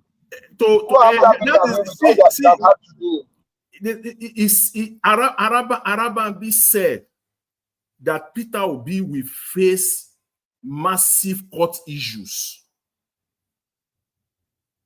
in all of this, unquote. That's what he said. He said he's going to face massive. Now, and he also accused Aisha Yusuf that the money, and to shock you, he said Mr. Peter Obi, it's not that somebody else. He said PO collected $415,000 from the United States, from supporters. And he outlined it. And you said, just put it under the table and forget it. That is the core of your principle. That is the strength of Mr. Peter Obi. And if somebody comes after it, you say, just ignore him. You can ignore him if he's using one useless social media platform or whatever. He's using the Nigerian mainstream media to talk about it. And so you expect Mr. Peter Obi to just keep quiet? I don't think so. I don't think so. And as I said earlier, I said he must be nailed on this. Nailed, meaning that he must be punished. He must be seriously punished on this one. A clear message must be sent to him that you don't do this. You have crossed the line. Because you have to prove it now. He has to prove it.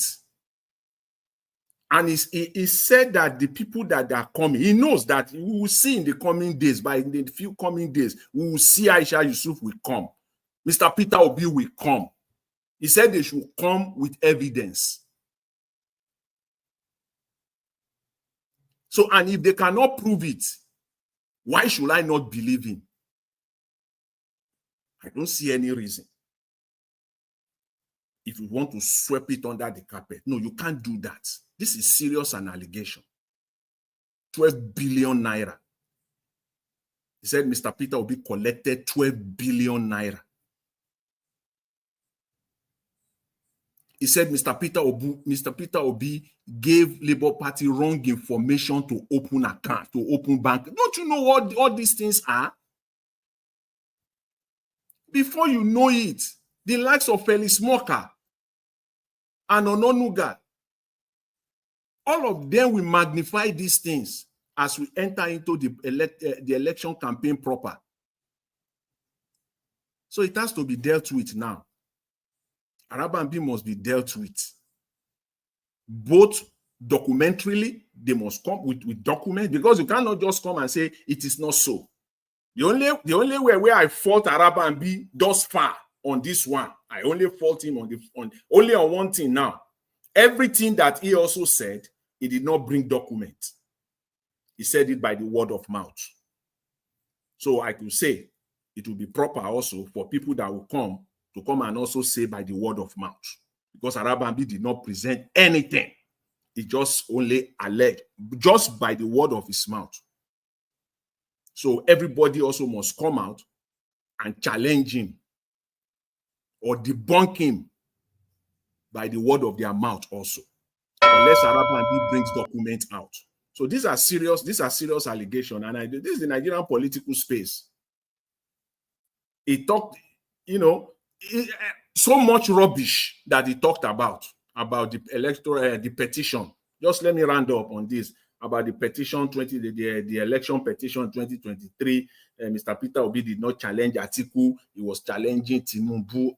All those are rubbish, But the core of this interview is the allegation on the head of Mr. Peter Obi of 12 billion naira. The money has to be significant enough. He just threw it out of his man. That is why I say this man needs to be punished. They have to do something about him. You need to get rid of this man. This cannot continue. It can't.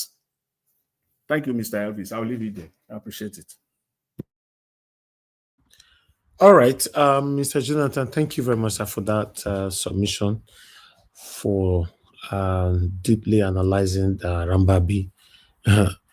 Okay, let me move on to the next person quickly, which is Mama Esho. Mama Esho, please, I'd like you to talk to us. Good morning, good afternoon, good evening to you all. All right, greeting, beloved Elvis. Thank you. Our sweet mommy diaspora, greeting.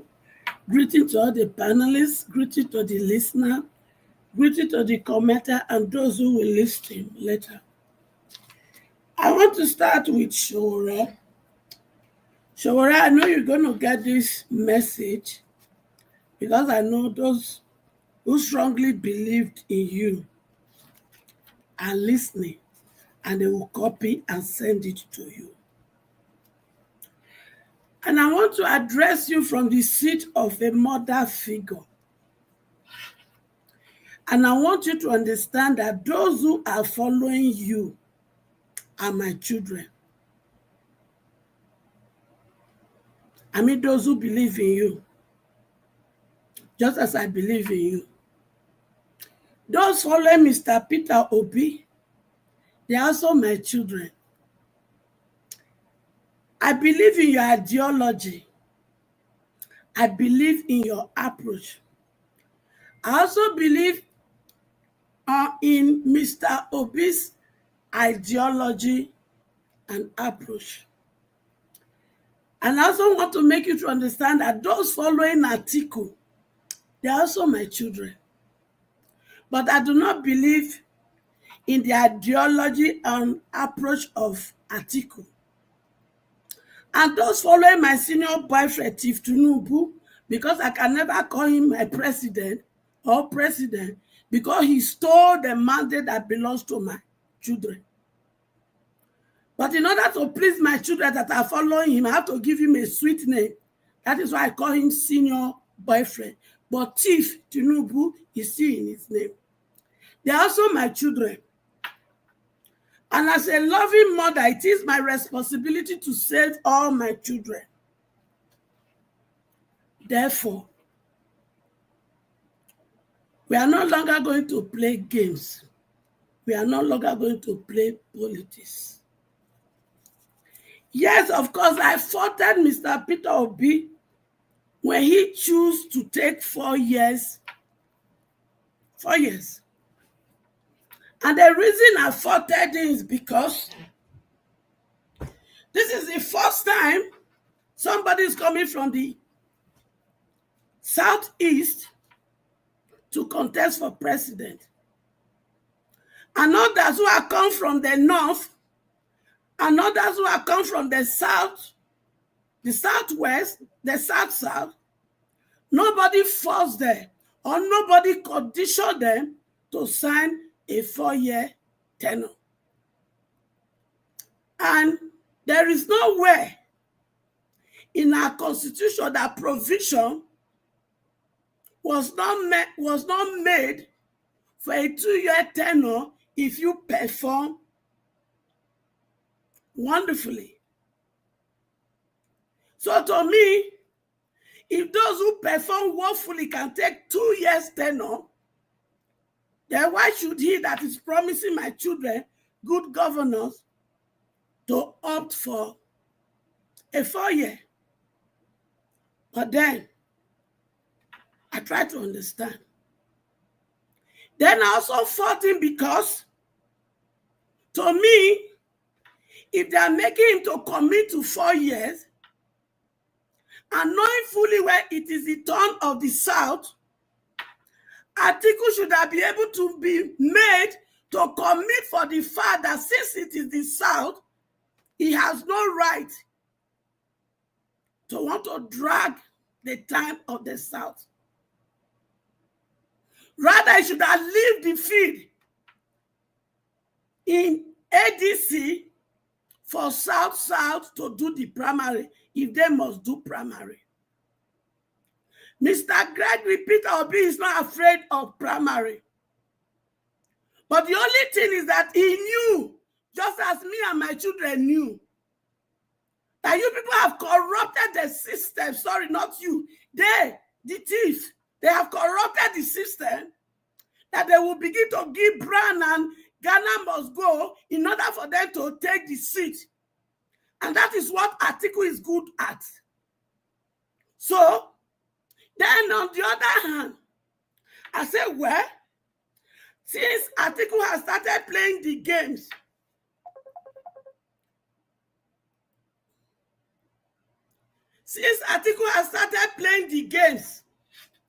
coming up to drag the seat with the South, when it is the turn of the South, they shouldn't be angry when it is the time of the so-called North. The South will also drag that seat.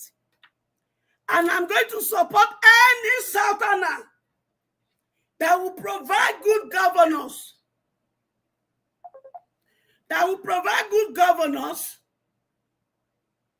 During the North so-called time. Anyone that is coming out to provide good governance for my children, I will back that person full chest. Because the Konima die, Konima period. So having said that, please, I am begging you, henceforth, focus on my senior boyfriend, Chief Tunubu. Because if they attack Obi, you go attack me with that. And I mean it. The real people that cause the problem, focus on them. I understand your point and your beef about Mr. Peter Obi. Because you know, when they were going into this coalition, you know very well that the coalition was a trap. That is why you choose not to join them. But Mr. Peter Obi, on the other hand, he thought they have changed. He thought they want to give good governance to Nigeria. He thought they are on the same page. But he doesn't know that chameleon can never change. They will only change color. So, Mr. Gregory Peter Obi, come out of there. They have already set the trap. They have made sure they have gone to almost all the political parties. So that at the end of the day, you will be partyless. But don't worry. You can never be partyless as long as Mama H.O. is concerned. Because your ideology and that of Showore will save my children. So, now let me come back to those who are so stupid and idiotic. All the satanic elders, leaders, father and mothers that toss from their both sides of their mouth. Shame on all of you. You people should be eating shame, morning, afternoon, evening. Now shame una go to eat. You know why they say make una shame una go to eat? Some of you have traveled abroad, though. Some of you have traveled to Western world. In fact, some of them way not the shame. When Dubai, one build Dubai, they come into na make una borrow their money, una say no. Now they don't use good leadership build Dubai.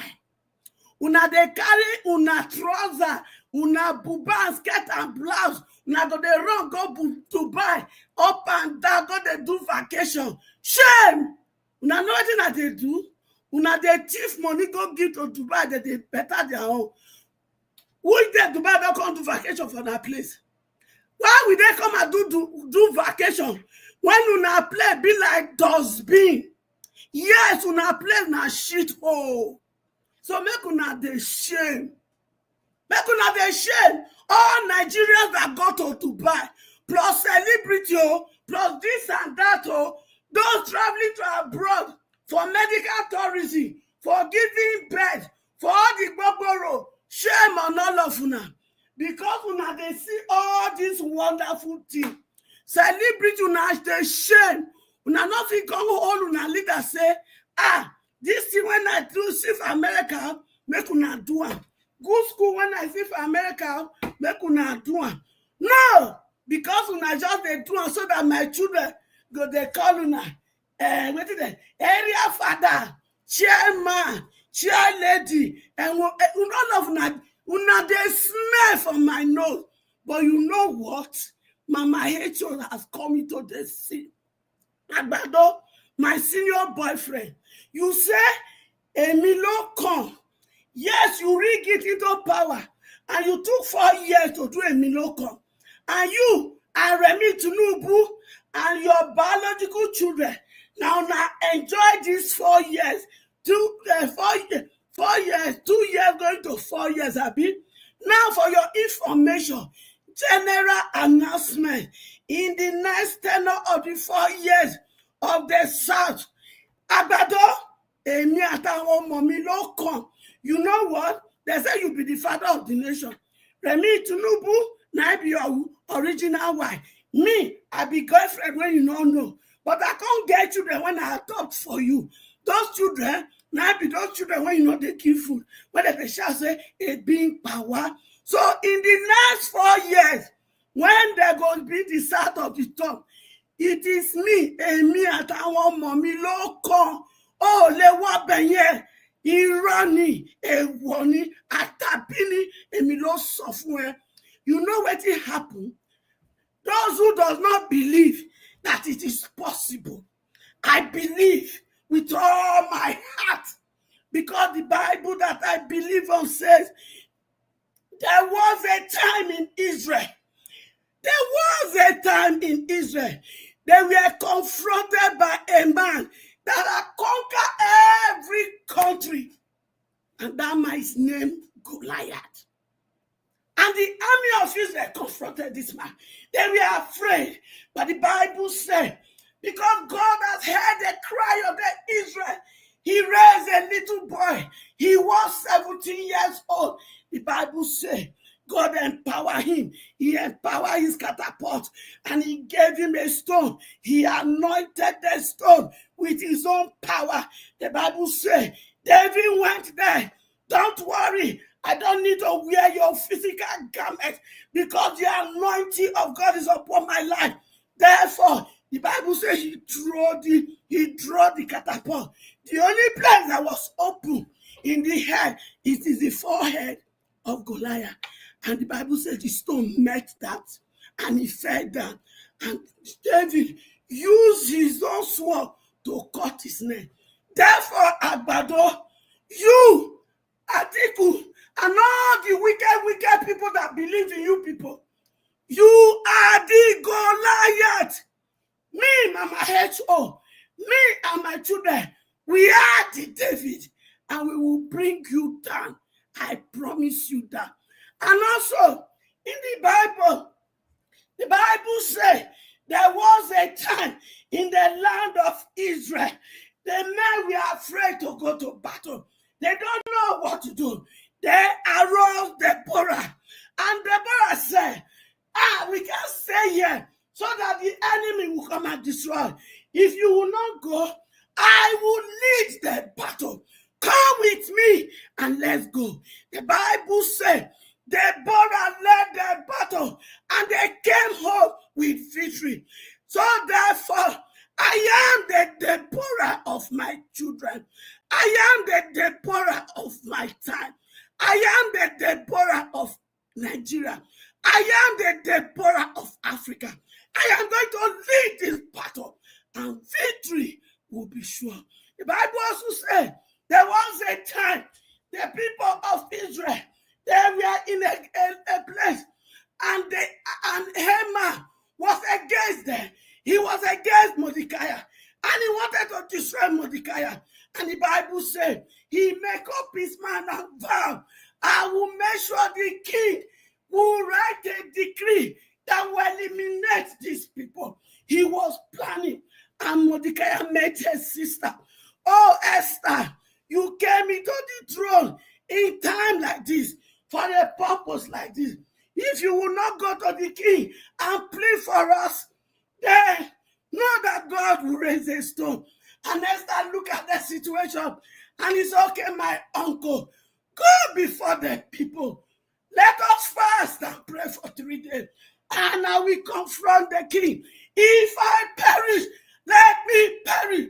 So therefore, all ye enemies of Nigeria, all ye enemies of Africa, I am going before the king to fight for my children, to fight for their destiny, to claim what rightfully belongs to them. And if I perish, I perish. But I will not perish in this battle because Esther did not perish. Thank you, and God bless us.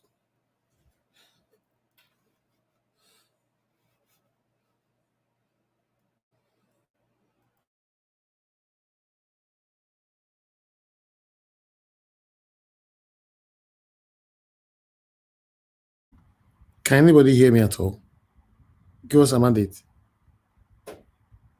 You're muted and you muted again. Is anybody hearing me? We hear you now. Okay, thank you. We can hear you. Okay, wonderful. Thank you very much. Thank you. All right, Mr. Odua, please talk to us. Good evening to you. Okay, good evening, Mr. Najawash. Thank Good you, evening, everyone in the panel. Good evening, Mommy Diaspora. Thank you, man. God bless you. Good evening, commenters, listeners, and viewers. Well, with the topic, I'm really happy to hear a person in Nigeria, a leader, will come out and said, my name is free from criminality known as corruption. It's free from thuggery, ringing of election, or vote buying. Is something to celebrate, to reckon with. Because I found Arabambi who came out and said, person called Tinubu illegitimate. If not because I did not put on shades, I will have put my video. It is not only Aisha Yusuf called Tinubu illegitimate. Me, I don't call Tinubu my president. I call it INEC and court precedence. That is why I said I would have been happy to go to that court if it were to be me. Because if you said you are sending person to court, I want the court to interpret what is the meaning of multitude with the votes. Why do they spend money, Nigeria money, to buy the what you call the machine they want to use for the election? Then if the machine glitch, that election will have been cancelled and repair the machine before they do the election. So the machine that did not glitch in the Presidency, in House of Assembly, it did not glitch in the governor, they now glitch when it comes to the president. Automatically cancel that election. Then for them to go ahead and say go to court shows that it is not a vote that brought the man into the government. I will still let court know it's not the duty of court to decide who win. It is the duty of court to reverse INEC back to rerun election. So anybody that court declare, for person to come and say it is court not declare, then that means court is the one that will go to vote and say we do who we vote for. Because if the election were free, they will not go to court. If the election go to the direction that the people vote, they will not go to court. So automatically, Tinubu is not a legal president. It's illegal president. It is INEC and court precedence. It is not the Nigerian choosing. So, because if people might accept it to be their president, but for me, it's not my president. It's not a Nigerian president. Illegal is court and INEC president. So that is for that. Then the second one shows that The problem of Arabambi and Julius Abure was because of money. Because it said when they have a problem, so they request for money, money came. They went to London. So they expect Peter Obi to spend money, but Peter Obi did not spend money. So automatically, they are fighting Peter Obi because of money. They are trying not to remove him out of the party because of money. That he did not allow them to be eating people's money. Then he said the other one that is where our Baba Jonathan was speaking or talking. He mentioned another comment, which it was very laughable. He said that Peter Obi and Aisha spend their money. That shows that Arabambi himself, I think he said he will take Aisha to court. I will be very happy. That shows that Arabambi himself is a stupid person and foolish and doesn't even have sense to think. I open accounts in different name, let me say my name. Then my family will now come and say I'm eating their money. How? My family has accounts in our family name. If anybody want to bring money to my family, it will send money down there. If people is bringing money to me because of me, they send it to my account. The money that they are fighting, whether it come from America or it come from where, I don't care, whatever place the money came from. It did not Labour Party money. It was Peter Obi. That is why the money was going to the account that, according to Arabambi, the account that Aisha Yusuf or whoever the group have set up. Because it was for Labour Party, it will have been going to Labour Party account. So if no foolishness and greediness, why must you be asking for such money that did not concern you? Then why will you be calling such money your money? If you are made for Peter Obi campaign, Peter Obi rally, it doesn't concern you because they did not say for Labour Party campaign, for Labour Party running. No. Peter Obi, sir? It doesn't work like that. It doesn't work like that. There's rules and you have to follow. Sir, he said the setup, I'm not the one who said it. It is him that said it. He said they have the open account. Sir, now you have an account here. I want to support you. People let people say they want to support you. They will ask for that your account. They will put it for that account. Because it is you they want to support. No, it doesn't work like that, Mr. Sir, I'm coming. Yes, I know what you are saying, but I'm trying to correct you. Even though they pay into your personal account, you still need to declare it to your company.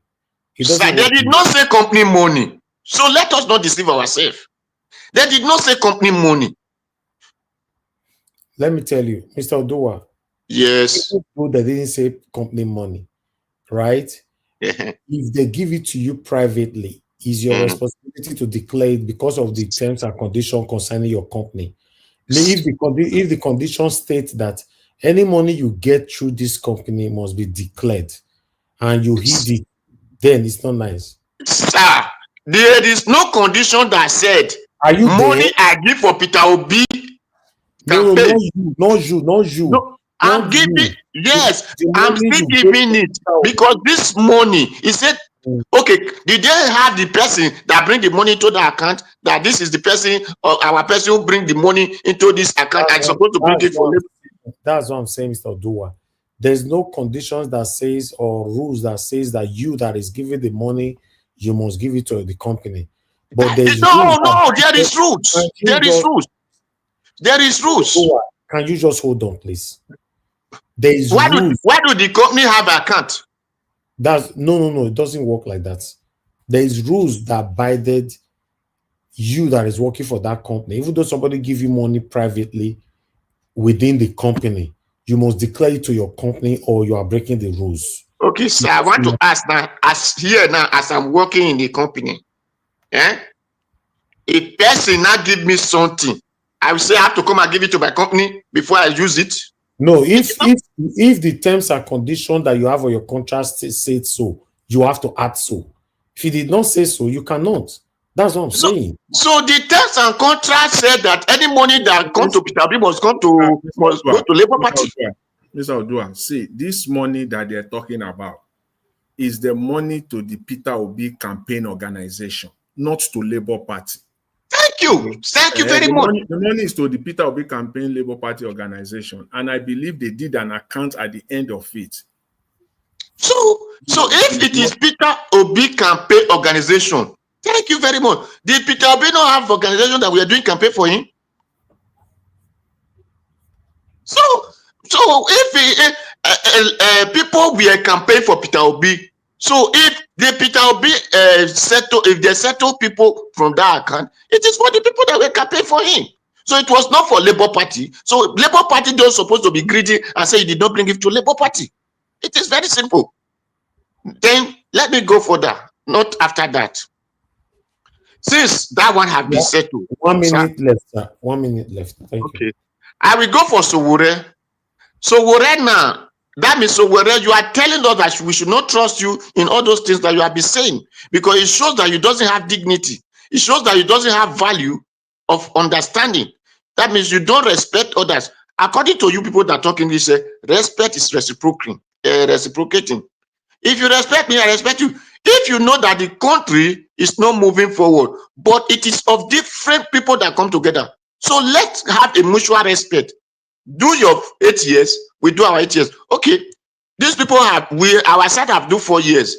I will complete the other 4 years. So don't say that other person cannot come and no, that shows that Sowore, you are not to be trusted. That is what you just declare and demonstrate. So thank you, Mr. Nigerian. Thank you if I have chance again. Thank you. All right, Mr. Odua, thank you very much, sir.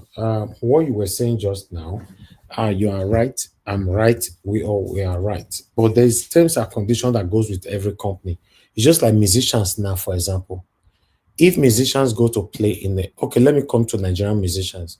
If you go play in a concert, maybe you come to play in Italy, and you personally go to give that musician money in his pockets, maybe a bundle of euro or dollars or pounds, personally, you just put it in his pocket on the stage. The musician must declare it to his crew. If not, he's going to fall in trouble. Why some companies, when you are starting at the beginning, you have to declare any money given to you at work. It means that if you are giving, for example, any amount, 15% of that amount, for example, I'm saying every percentage are different, is going to that company. Within the company, if you are giving any amount. If not, if you don't declare it, you're going to fall in trouble. So that's it. So there are some company, if you also go on behalf of your own company and be demanding money from clients and all that, there are so many terms. That's why they call it terms and conditions. So if campaign money, for example, campaign money needs to be declared to the party. The party is the umbrella that covers you. Then declare it. If it's not meant to, that's fine. I don't know their terms and conditions. That's what I'm trying to say, that if it's a terms and condition, it's a terms and condition. Somebody used to work with me on Nigeria Watch who went on my behalf and went to be asking some of you people to buy them laptop and phone, and one of my people bought him a phone. He did not let me know, and this person didn't bother telling me because he thought, okay, I'm already aware, until something led to something after like 4 or 5 months. And at the end of the day, the person like you that bought my staff a phone now referenced to it. You were not even reporting, you referenced to it. I was like, I'm not aware. You understand? So because of that, this person was sacked from my platform. So it happens. Because if you go beyond, just because in Nigeria Watch, for example, now I have a lot of crowd following me, you want to be using my name, my company name, to collect money, to beg for money, or to do anything that I'm not aware, you have breached the contract. These things. So every single companies in the world have terms and conditions. You must read it. You know, Mr. Elvis, in politics, though, in political campaign, the political party is different from the candidates. As I'm saying, it is not part of it. He's not part of it. And that's fine. That's what I'm saying. He's not We part all of have to it. say the something. If he's not part of it, he's not part of it. But if he's part of it, he's also part of it, right? Me, I'm not there. I don't know. So I'm only saying, according to the submission of Mr. Oduwa, that's why I was trying to let him know that if he's part of it, you are right, sir. If he was not part of it, depends. You know, so that's what I was saying. But let me take this call. Black Panther, thank you very much, my brother. Good evening to you. Talk to us. Nigerian, thank you very much. Yes. Your analysis does not, you cannot use that as a comparison. Good day to everybody. Good day to all the speakers. Thank you so much. Your analogy concerning a company and a political party, which is the public sector, you cannot use it to describe, to really, explain what happened in a political setup. Okay. This is law. What is given to you in public, you don't declare it when you are in a political party. What you do is to give an account on how the money was spent, because it was in public, it was not a secret. They know the amount given to you. What you need to do is to tell your party how the money was spent, and also it is against the law when you convert the money to your personal use. It's against Nigerian law. So you have to declare how you spend the money, which Peter Obi has done, and there was no money like that being given to him, declared in public. But Peter Obi gave additional half a billion, right? No, half a. He gave 880 million. He declared it. He declared the money he donated. Yes, to from his own pocket. Committee. Yes, from his own pocket. Yes, yeah. that one is a declaration. That's why I say you don't interrogate a public when something is given to you in public. Rather, you interrogate how you distribute and share the money to your campaign committee. It's also, the law is universal. Even US, the same thing in the US. That's it on the. I just put it on the screen. There is there. Yes. You know. And there's one thing you refuse to say. I want to say this.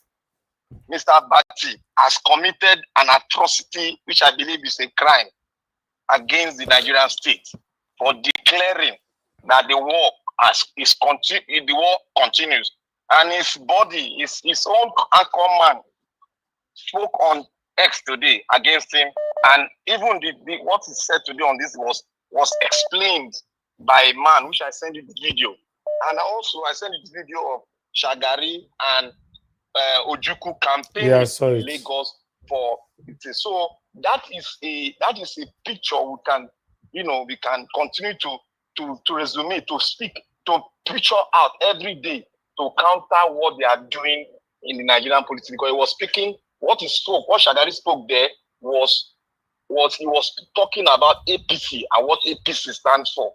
And it is not Nigeria, it is on Nigeria, and it cannot be the People's Party. So I think that is a counterproductive thing that we should all. I pray you play it every day. Yeah, I'm playing it. I'm just even playing it People now. get to hear it every day because it got to sink. The truth got to sink into the hearts of that. All right. APC is not a Nigerian party. Thank you very much. Thank you, sir. Thank you. MBN.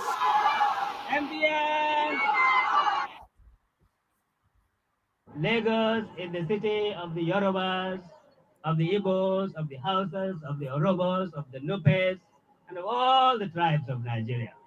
We are all here. And as Nigerians, they are entitled to equal treatment for everything. For any party which will discriminate against Nigerians, that party does not deserve to be called a national party or a Nigerian party. That party is not Nigerian, but it is a tribal party of division. We cannot afford that anymore here in this country.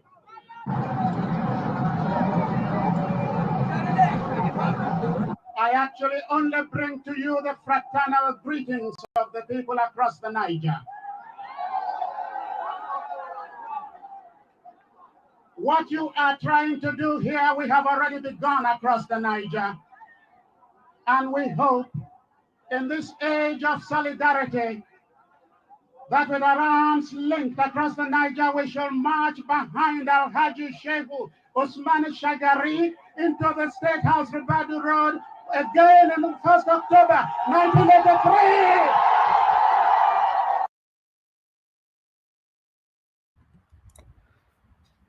All right. Let me take this call quickly. Hello, sir. Yeah, good evening to you. Please talk to us, sir. Hello. Hello, yeah, Mr. Niger Watch. Yes, sir. Good evening to you, sir. May God bless you and bless your family, bless your mom, bless the work of your hand.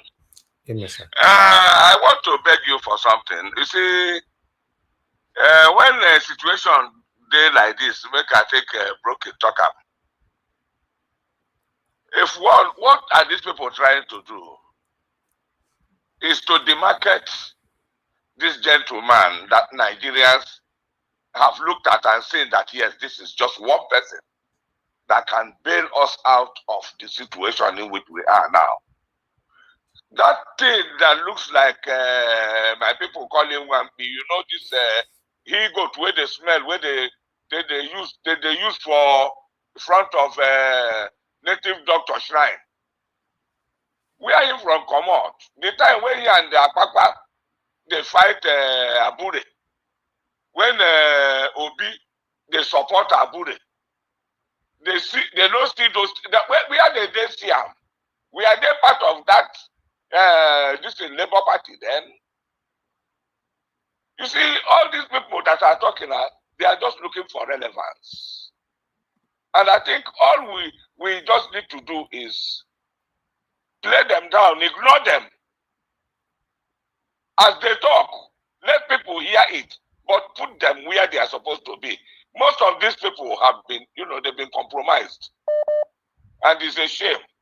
If Obi say he's not running today, he's not losing anything. And they are saying he's lying because he said that we serve for the 4 years. I am telling you, Niger Watch, I give you that assurance that Obi will do that 4 years and hands off. Except Nigerians call him back to say, come and complete it. A thief. No, they believe, say, another person they talk to. Just like you see person where they use machete to remove head. Machete, they pass him back. Oh. That's what is going on here. God will help all of us and help Nigeria. Thank you, sir. May God bless you. Amen, sir. Thank you, sir. All right, my people, I think we need to move on. It looks like someone else was calling in. Let me please check. Oh, please hold on. Let me see. I think someone else was calling in. Okay, let's move on. I can't see. Sorry. Yeah, give us a mandate now. You quickly talk to us, sir. Thank you. Well, thank you very much, Mr. Elvis. Once again, thank you for all of the good works you've been doing. I truly appreciate your efforts and then your concern. Thank you, good evening to you. God bless you. Mommy Diaspora, I greet you, ma. Thank you very much. Mr. Odua, please, the next time you greet Mommy Diaspora, use that Edo language. Let me greet her. I beg. Thank you very much. Finally, I greet you all. Comment section, I greet everyone. Well, yesterday when Madam Rita was talking about Shibore rights, and I'm just speaking on my own now. It was as if that she doesn't know what she was saying, or maybe she's trying to bring him down. Shibore is not for the people, and I'll continue to say it. Anyhow you want to look at it, Shibore is not for the people. Shibore is just playing to his master's dictates. Shibore is not fighting for me, he's not fighting for you. He's only just doing what he's said to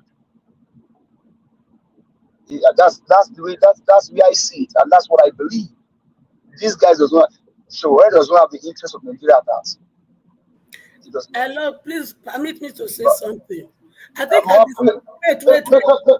finish first. Let me finish. Then you can come after me. Let me finish. Let me finish my No. Give us Amade. Give us Amade. Let her speak now. You are you that is a Olaga, You when they interrupt anyhow, now you of that want is always interrogating or but hold on now. I have a, okay. Go ahead, man. Go ahead, man. Go ahead. No. You don't break your rights. You don't get that right Yeah, again. Because you go ahead, man. Go ahead, man. Go ahead, man. I am not a stupid mother, and I'm not a useless mother. I don't pamper one child over another. I came for him and I told him the bitter truth. That does not stop me from loving him. That does not stop him for being who he is. He has done so many good for people. Make it brief, man. If you don't believe it, if you don't know about it, if you choose not to know about it, doesn't matter. No matter what you people say about him, no matter what you perceive about him, he's my son, and I love him for who he is. Period. Thank you. And we are not against you loving him. I mean, the duty of a mother is to love all her children, even the one we're not born and the one we're born. You love everybody. So, but we are also entitled to our own opinion. So, where is your son? We are not against that, but we are also entitled to our own opinion, and we are all Nigerians. And so, it would be ideal that we just allow our opinion to be heard. Because for me, we cannot continue this way. We cannot. Now, Peter Obi came out and said, my name is free from corruption. My name is free from thuggery. And my name is free from rigging or buying votes. Go and verify. Mr. Elvis, I know that you know the reason why EFCC was set up and what it has become today. The nightmare of Nigerian politicians, their dread is no other than Mr. Peter Obi. I have not seen, not from the southwest, I have not seen a man clean as him. Not from the north, I have not seen. The south, no. No.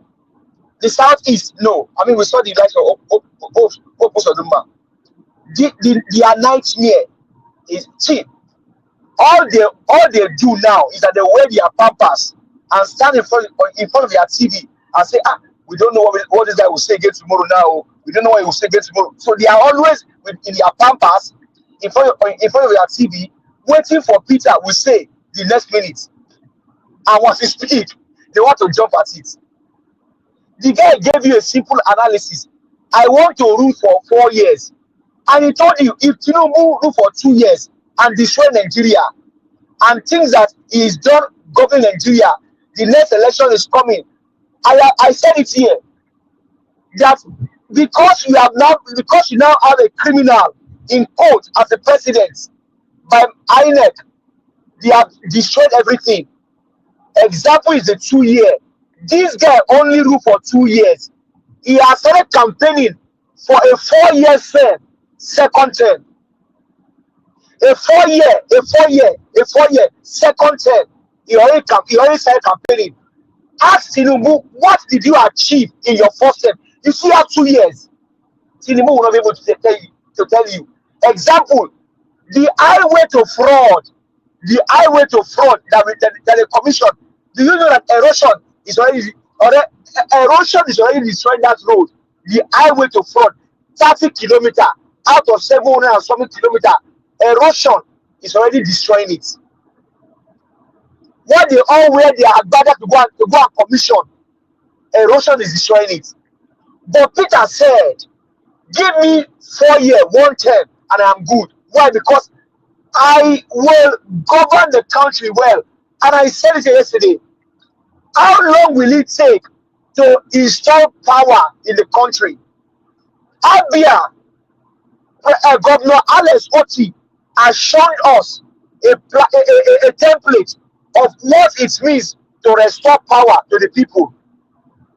Okay, Is Alex Oti in Dubai? No. He's in Abia State, southeast Nigeria. He's doing his work there. Certain the people are begging him and saying, "But Mr. Governor, this light is too much. Can we have a day where they turn it off for some minutes? Because we have not seen something like this before." That is the precedence on which Mr. Peter Gregory is talking. Now, they build road in UK, they build road in Canada, Mr. Elvis. How long will it take them to build road? As a matter of fact, I live here in Texas, more so the DFW area of Texas. Roads are going on in every city. Road projects, I mean bridges, being constructed in every city where I live. Roads are, Black Panther can testify to this. Road projects are going on in every city. It does not take 4 years. Donald Trump run for Iran for presidency. After 4 years, they chase him out and said, "You know what? You didn't do well. Go back home." The guy went back home. He didn't say compulsorily, "My 8 years must complete." Biden came in. Donald Trump said, "Okay, I want to run again." He ran, and he won again. But in Nigeria, it's a universal law. It's a 4-year single term. If you do good, they can bring you back. Tinubu himself has told Nigerians, "If I don't give you power in 4 years, don't re-elect me." So Tinubu, what are you looking for? Why are you crying like a baby with a bottle? You have told Nigerians, if you don't provide power, they should not vote you. Tinubu, tell me, why should Nigerians re-elect you? Bola Tinubu sọ fún Nàìjíríà, sọ fún Oòduà, kí ni ìdí tí a gbọ́dọ̀ fi pààyàn sórí ààrẹ? O fún wa ná, o fún wa lóúnjẹ, ebi paráàlú. Tinubu, you are a failure, and for that reason you are not to come back. We need somebody else from the southern region of Nigeria, and that person is Peter Gregory. Let him complete your 4 years. If you think that the next 4 years is yours, it is not even yours. Let Peter Gregory complete the remaining 4 years of the southern region, and for that reason, Atiku has no business in this matter. All right, thank you. So Thank for you. me, Give us a minute. and then on Arabambi should not be paid attention to. For me, he has no attention. He cannot get it. He's a failure. Thank you, sir. We need to go now. Thank you. Thank you. Give us a mandate. Thank you. I appreciate you. Thank you so much. Everyone on the panel, I'll give you their submission. Let me take this call quickly. Tony Africa, you have only 1 minute. Quickly. Oh, thank you, sir. Second call, only 1 minute. Yes, thank you. Yes, in addition to what Givos Amande just said, Mr. T, yes, we saw countries that have been destroyed, by a hurricane in America, in Asia, and then they will build this, they will rebuild within months. In Germany here, the same thing. I don't know what's wrong with black people. We can't do nothing. And then we'll be talking about road. And that one just lead me now to Obi self. What Obi self don't do, that now say that better pass away. Look at the people that is hobnobbing with, people that is going to mingle with. Are those not devils? People that claim to own our life in southern Nigeria. You know what I'm saying? So I think she will still remain the best human being that they would just give it. Thank you. Mother continue to stay as one. Thank you, sir. Thank you, sir. Yes, sir. All right. Let me quickly take another call here. I have Mr. Larry, I missed you there. Okay, I'm returning your call sharply. Guys, help us to press on the like and help us to share if you can. Mr. Larry, are you there? Talk to us, sir. You have 1 minute. Just go straight to the point. 1 minute, sir. Thank you very much, Mr. Niger Watch, and good evening to everybody. I just want to piggyback on a couple of things that were said regarding the road. My background is civil engineering, structural engineering, and I was involved at the inception, at the discussion level, at very, very high level regarding this road that is being built. Okay. I called in a few weeks ago talking about at the point of signing the contract for 500 trucks it was for this road. Okay. Just so people know. Your minutes is almost over. Okay, just so people know. The dilapidation of that road is by design. I'll say it again. The dilapidation of that road is by design at the feasibility level. That was the discussion that was had for the road to be built substandard. Just so everybody knows. That is high level conversation. I'll leave it there. Thank you very much for calling back, Mr. Obvious. Thank you. Thanks. And I don't know the reason why drainage has not been. To be honest, this one is too early now. This is just too early for us to be seeing this already for which they spend trillions of naira on. I projected it today. Now I just want to show it to some of you. That is which road is this, Mr. Elvis? Alaba Coastal Road. Highway to fraud. Express. I thought that day. Where Black Panther, I bet no, I call Black Panther. I will make us. Calabar, listen. Reno, Mokri, come and see your road. Has not been put in his right position here. I just want to do this video to show you. Is this not going to be a problem? Can you see it? Can you see? I will advise if you can send your engineer down to come and rectify this. This is not the only place we have this. We have this on several parts of the road. And this is behind the Chartered House School on Ogombo Road. Aja, very close to Landmark Estate, Meridian Boulevard. I hope you can see this.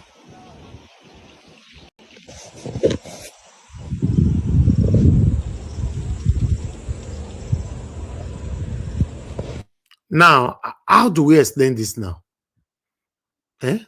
How do we explain this? How we go to explain?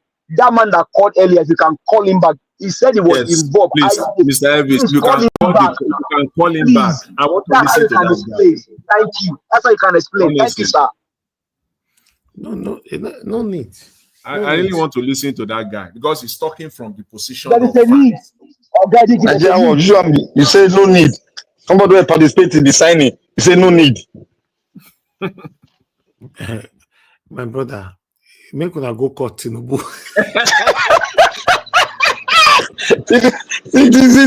See Nigerian, you like say you don't the cave, you know. No like court Tinubu. No, not stress me, I beg.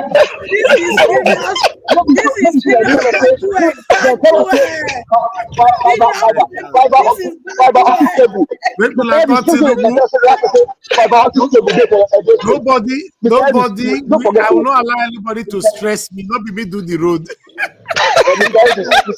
Don't forget last year. They tell us to say fiber cable for Edo State. Where the fiber and the cable? Black Panther, you know where it is? See, no mind those people. Now lie they talk now. See, my brother, now lie they talk. Fiber optic, we tell say na federal government. Now the company get the project, not the federal government. We talk here now. All right, you guys talk with yourself for the 30 minutes. Before we talk, I mean they talk now. Before we talk, now they talk. Everybody talk with yourself 30 minutes. Okay. I want to thank everybody for what you guys are doing. You guys are nailing it. But there's one objection. Before I go ahead, I would like to thank the listeners. God bless everybody. Mommy in the diaspora, may God bless you, give you more grace. And I want to say to everyone, Mama Echu, thank you very much. Thank you. Yeah, I enjoyed what you spoke. And you spoke wisdom. To sure. You know, say sometimes if you talk, me I go pray hail you. If you talk go this side, me I go talk. I no go hail you. Because that means I am trying to do what even see if me self talk, sometimes you no go hail me, you go redirect me. That is, we are trying to do what we are trying to Like the Bible says, iron sharpeneth iron. It's not everybody that is perfect, but we want everything to be perfected by His grace. Now, I want to state here. You see, why is everybody, the question we should be asking, why is everybody jumping out to talk on Peter Obi? Why are they opposing that Peter Obi will not stay for 4 years when it is constitutionally written that a term is for 4 years? And when need be, you want to seek for another one, you have the constitutional right to seek for it. That's because the decree they gave us. So why this argument? You see, and why should you say you cannot trust Obi? Because this thing is still somehow I found it very, very, very hypocritical, and all the people that are spoken that are saying they cannot trust, or they are all con artists, all of them. You know why? Now, in the entire political space of Nigeria, all of them go in there and recruit their money they use in politicking and put it in their pocket and gain more, interest on that money they use. They loot the treasury. A man contested an election. He said, I'm not coming to loot your money. I'm coming to do this and this and this and this. And he accomplished it. And after doing Jara, he now leave money because he could not finish everything. He now left the money and save more money and invest for the state, which no state, I say no state, you can question it too. No state I have seen, neither have I witnessed that have done what Peter Obi done. He didn't act like the Nigerian politician. He didn't do like the Nigerian politician. And now he said, I am coming to spend 4 years. Remember, I said this light issue can be fixed in 2 years. Remember, I said that. Remember, I said something about fixing the agricultural zone. It can be fixed in 1 year. Remember, I said that.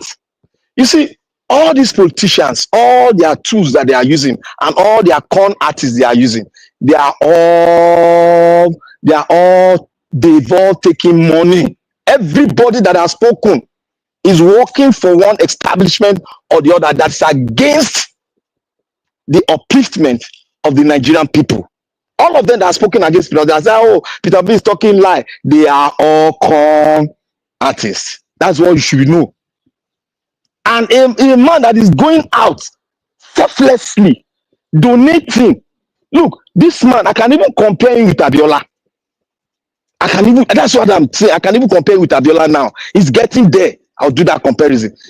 Going out selflessly, going to donate millions of naira to schools. Abiola did that. He donated 3 million to every institution in Nigeria. He started from the federal universities. He went around the universities. He go round. Then he went round. The only thing I know Peter Obi cannot do is to collect chieftain title and to marry multitude of wives. But when it comes to empathy for the people, empathy for humanity, like what this other man have, yes, I'll say it's going further. It's going further on what even Abiola did. It's going further. And people think that the man has no business. He has made his money. He said, I am a millionaire. I am comfortable. I've invested in so many places. His children are even doing the investment as he's busy here doing policy. They are busy doing the investment for him. The wife is there, is an investor too. So when they come around and say anything about Peter Obi, just know that the person talking has been paid to do that dirty job. Because there's nothing, like Mama Cho say, you see, you can differentiate between good and bad. Is it a mirage? You see good, you see bad. Is it a mirage to describe the two of them? It's not a mirage, they are reality. You see a thief, you see a person that does not thief. Then you say, oh, this man that does not thief is part of the establishment because he say, hey, hello, how are you doing? I want to ask, in Nigerian politics, on politics all over the world, politicians don't make any need to the grave. There's no politicians in the world that makes enemy to the grave. Despite their belief, despite their looting, they will still come together. If they meet anywhere, they will shake hands, they will talk together, and that's all. That does not mean that is pari passu with them. So the people mindset is because we have been so corrupted in our thinking, even in our acting. You go to Nigeria now, if you ask somebody, say, buy me toothpick, a toothpick na 10 naira, I go say na 100 naira. That is the damage the politicians have done to us. And everybody speaking now that they are talking about against Peter Obi. That is the damage they've done to our mindset. Madam Rita always say this thing. We need to go for real mental and psychological evaluation, majority of Nigerians. That is what it is, because we no longer think right anymore. Look at anger everywhere. Look at the dirty mouth, the dirty person that spoke about it, that spoke. Look at what his colleague, Rufai attacked him on X. Go and look at that attack. Rufai gave him intelligent attack. You talk about one Nigeria, yet you are talking about racism and tribalism. You talk about integrity, yet you are talking about, you are against the Igbos. You see, don't that tells us that this Abati is a corrupt man to his origin is corrupt. And I don't look, sometimes I ask myself question, women, una they talk now. Una go na husband go they do evil. Una just sit down, they enjoy the money. I beg, make their wife, they talk to them. If they don't hear us, they go hear their wife. Please, I beg you, wife of this politician, talk to your husband, please. It is high time they do the right thing. Do the right thing. You look at Shagari that Nigeria just played. Shagari lost 6 of his children in a ghastly motor accident. 6, so not the one, no, 6.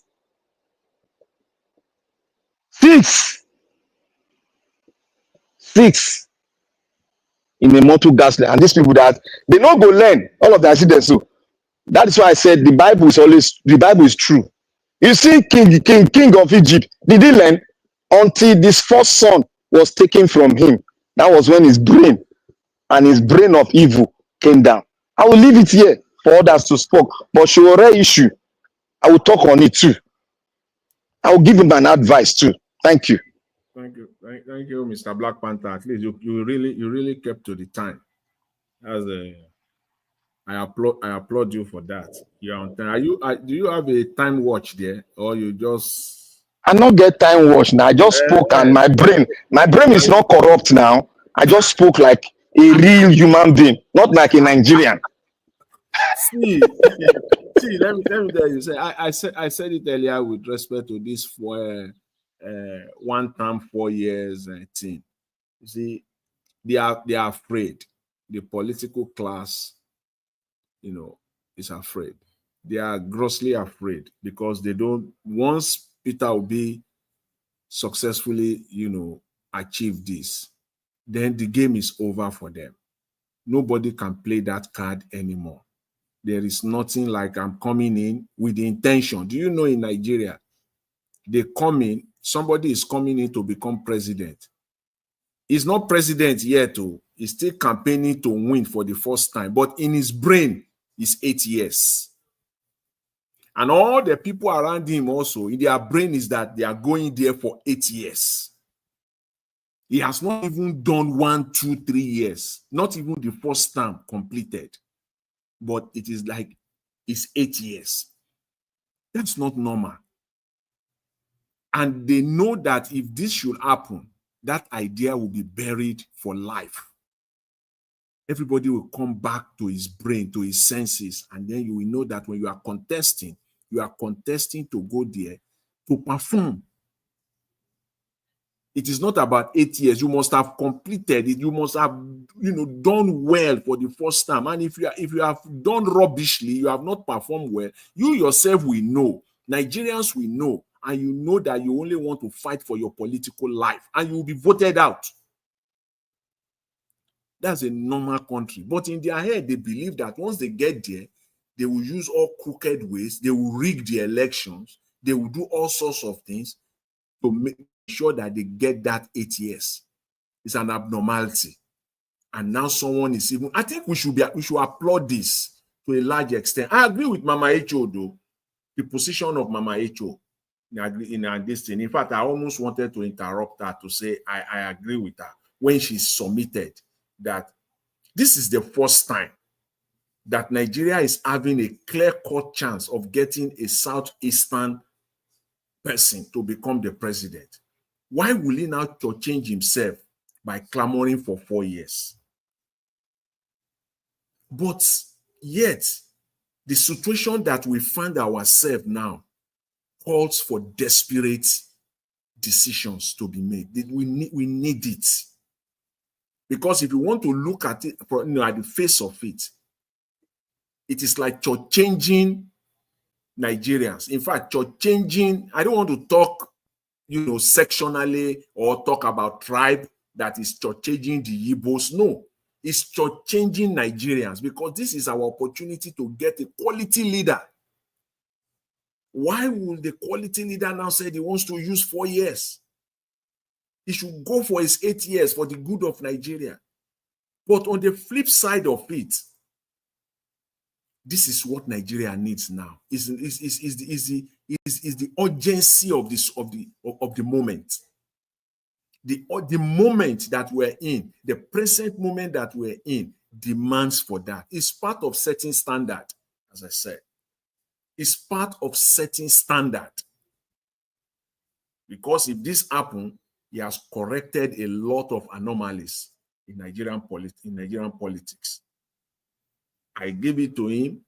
In fact, when he said, "My name is Peter Obi," he said, "Okay, Jonathan, let me just take 1 second. I'll tell you one thing. You know why they're afraid? Let me tell you the fundamental things why they're afraid. See, if Peter Obi comes in, let me say it, like, let the whole world hear. If Peter Obi comes in, apart from changing all of that thing, the basic thing that brings them to power easily, that is election rigging, election manipulation, election disbobo, all is over. It's over now. It's over. That is what they are fighting. Because the channel in which they come in, Peter Obi is going to block it, and there's going to be a new electoral law, which is going to send to the House, and the House, president bill, not be something where they bad. He go send them, he go to the constituency go vote whether they like the bill or they don't like. Let me see how the senator go push them. They don't go sign them. That's it. So these are the things they avoid, because he has said he's going to allow the diaspora to vote. They are contributing immensely to the upliftment, the economic upliftment of the nation, and they are contributing widely in terms of finance, widely economically. So why should you deprive them not voting? And the last one he wants to do, he wants to make sure that every Nigerian are documented. All Nigerians are documented. This thing has spoken is a must that is going to do. Because to achieve everything, you must have these two things intact. So that you drive them far. The Nigerian politicians, when they are talking, when Nigerians, we should even check ourselves. Educated Nigerians will come on public platform, on social media, on mainstream platform, and be saying that 4 years is not enough to correct. You should check yourself. You should check your brain. You should check your mental capacity. 4 years is enough to set the pace. Nobody is saying that 4 years you will turn Nigeria to Dubai, or you will turn. No, we are not naive. But 4 years is enough, one, to bring corruption to an end in Nigeria. And when that happens, yes, the path for prosperity has been set. Yes, sir. In fact, 6 months. 6 months is enough to bring corruption to an end in Nigeria. You don't need 4 years to bring corruption to an end in Nigeria. You don't need 6 months to stop the wastages in government. You don't need 6 months. You do that. The way Tinubu announced that subsidy is gone. That is the way you will announce that, see, wastages is gone. There is no more wastages. You can, that one is, it's not magic. You can do that one in 1 week. Within a year, you go fix light now. Waiting there for light, where they don't be fixed. And then there will be enough money. You will see money on ground to do so many things. All these things we're talking about. So the issue with Nigeria is corruption and waste. Even the one that corruption and waste, and it's not a magic. This one, your first 100 days, you can even say my first 100 days, corruption. They burn you to say you want to steal government money. If you steal government, the penalty there, you'll be shamed publicly. Everybody will run away from it. In your first 100 days, why will senators be earning 30 million, 29, 30 million naira when a soldier that has served the country for 25, 30, 35 years are languishing inside the hot sun to collect pension of 40, 50,000 naira monthly? How? All these things could be fixed in your first 100 days. Set the record straight. So these are the problems we have in Nigeria. It's not magic. The bigger ones that we now delve into, all those ones, those are the ones you will now set the pace. The next person, see, as I've always used this analogy, which is true to all of us in our life, in our individual lives. Somebody that has not seen good before, the only thing he knows in his life is bad. It's bad stuff. That is the best. The bad is the best for him. The bad is the best for him. That is the case of Nigeria. The bad. Exactly. The mindset is gone. Now bad they see. That is it. So when and the politicians are afraid, they don't want the people to see the good. Because see, once you show a man the light, it will be difficult to. The man will not want to go back to darkness. He will not want to. Even if you put 100 people down and you show and they enter into light and they are already experiencing light, and you now want to take them back to darkness, you can't. You will try if you get 10 or 15 out of them. They will fight you because they know Nigeria will still go back to darkness. So my brother, you see, they have not seen it. They are okay. They have not seen it. Is it not Nigeria live in America, live in London? May I come out? Let him round up and let me talk and leave. Yeah, I'm done. You can. I'm just. Yeah, you can. It's okay. Thank you, my love. Showore, mommy atata. They say when you use right hand beat picky, you go use left say drum. So my dear, I love you. I love your approach. I have to step in so that instead of fighting, we work together. You have been fighting for Nigeria for over 30 years of your life. You set up Take It Back to achieve a good governance for the oppressed Nigeria. You took a step further to establish a political party, AAC, of which the evil establishment wanted to snatch from you using Leonard. You fought gallantly to recover the political party back. In fact, you recovered that political party back in 2022, 3 weeks before the closure of submission of nomination of the presidential candidate. In fact, AAC wouldn't have been in that ballot if not for the fact they extended the submission of a presidential candidate. That I know. So you have been fighting gallantly.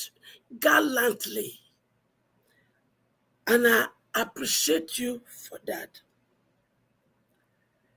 Peter Obi, on the other hand, even though he's rich, he's well established, they have not been able to trace any looted money to him. If not, by now they would have displayed everything. He has seen the situation, the suffering of the people. He has traveled and he has seen. And he felt my children, Nigerian, they deserve better than what they are getting. And he felt that as a trader from the Igbo tribe, he has the knowledge to be able to fix Nigeria and to be able to put what they call good governance on ground for my children. Because majority of us, we don't know what is good governance at all.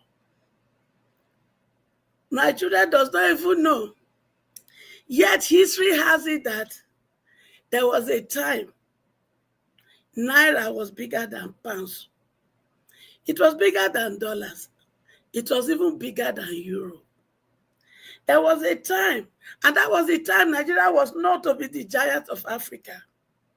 And history has it that we have good hospital those days, that even president of other nations, they used to come to Nigeria. History also has it that those days, we have good university system, and people used to travel to Nigeria to come and get education. But yet, the same people that enjoy all this, they are the one that has turned to the demons of Nigeria, and they have turned it. So you see, my lovely pikin, your mama get one request, and that request, not only you and Peter Obi go fit grant that for me. My children don't suffer rich. My children, they don't suffer rich. It not sweet me for belle. Say they not give the enabling environment for them to use their smart brain to do better thing so that they go fulfill destiny.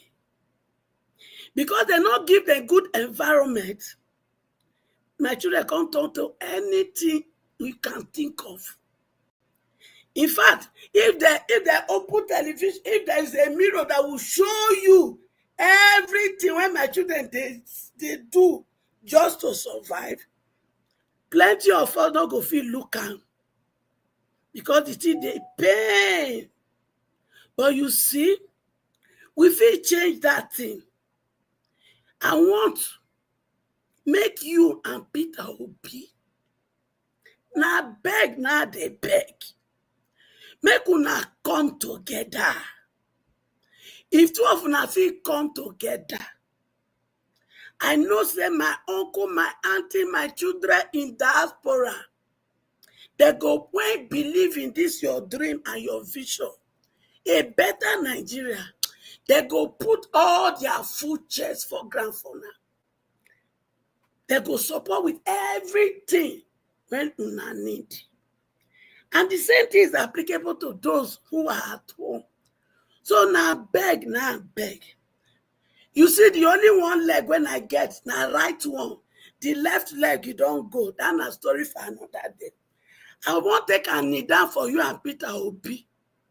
Say, I beg una. Make una put una differences aside. Make una come together. And Mr. Peter Obi, I beg, I won't beg you.